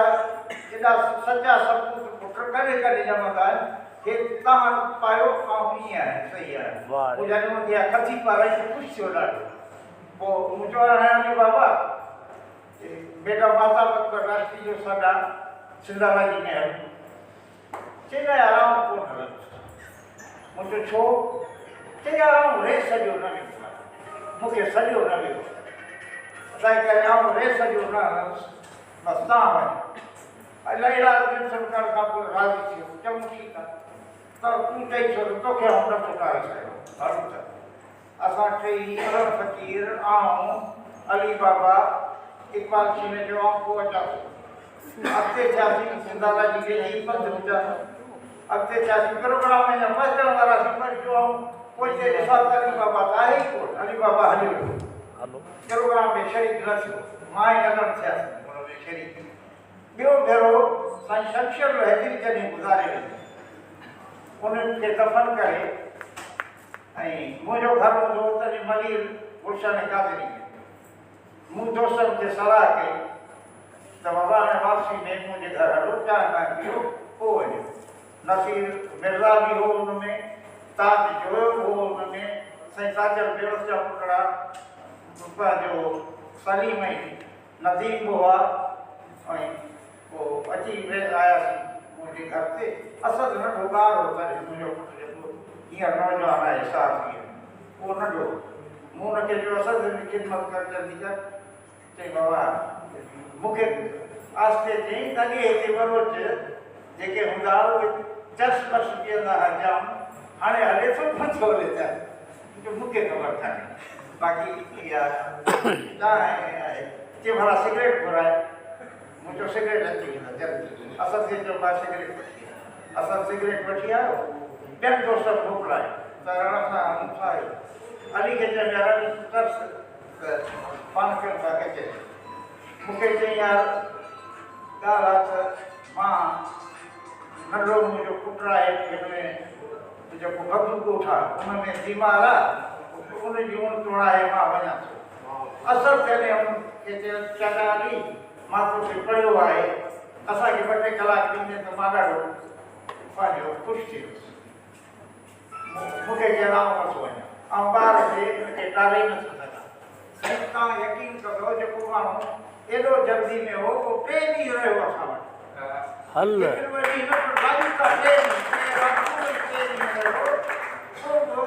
हुनखे इहा हिकु मुंहिंजो जेको पुटु चाक न आहे उनजो जेको आहे उहो बंदोबस्तु थी वञे मुंहिंजो असर खे मां मोकिलियां थो तव्हांजे नंढड़े खे एॾा खड़ा था थियूं हाणे हिते ई रह मुंहिंजी घरवारी हाराया थी शहरबानो मैडम शहरबानो खोटा ख़िदमत पे कई मूंखे अहिड़ो घर में ॾिठो आहे जंहिंजो पुटु बि ख़िदमत करे जंहिंजी जेका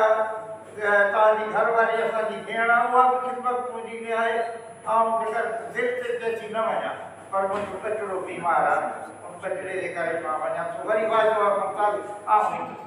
सारूं जे करे आउं सलियां त अली जूं तमामु घणियूं तव्हां जे बाक़ी जेके क़बूल ज़बरदस्त साईं शेर मुंहिंजो बचो आहे डॉक्टर शेर मेहराणी मुंहिंजे हसरनि में वॾो थियो आहे जीअं असद वॾो थियो आहे मूंखे ॾाढो प्यारो तमामु घणो मां सां जुनून ताईं प्यारु कंदो आहियां डॉक्टर शेर खां इन्हनि जो मैसेज आयो त हालांकि मां अचणु जहिड़ो न आहियां हार्ट पेशेंट बि आहियां गुर्दो कमु नथो करे टे दफ़ा बिरनि अटैक थिया कमर मां मोटी आहियां पर चंड जारी जबरदस्त ज़बरदस्त ज़बरदस्त सदियों सटे थो पियो अटकमंज रबाब सदियों पंहिंजे ख़्वाब में हारे थो ख़्वाब तॾहिं अहिड़ो त अचे थो आवाज़ में अचो त अदी मोहतरमा संध्या सूरो खां संध्या सूरो खां जिंदगी जो छलो प्यो थिए गिलो यार जल्दी मिलो यार जल्दी मिलो यार जल्दी मिलो यार जल्दी मिलो यार जल्दी मिलो यार जल्दी मिलो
दिया जो छलो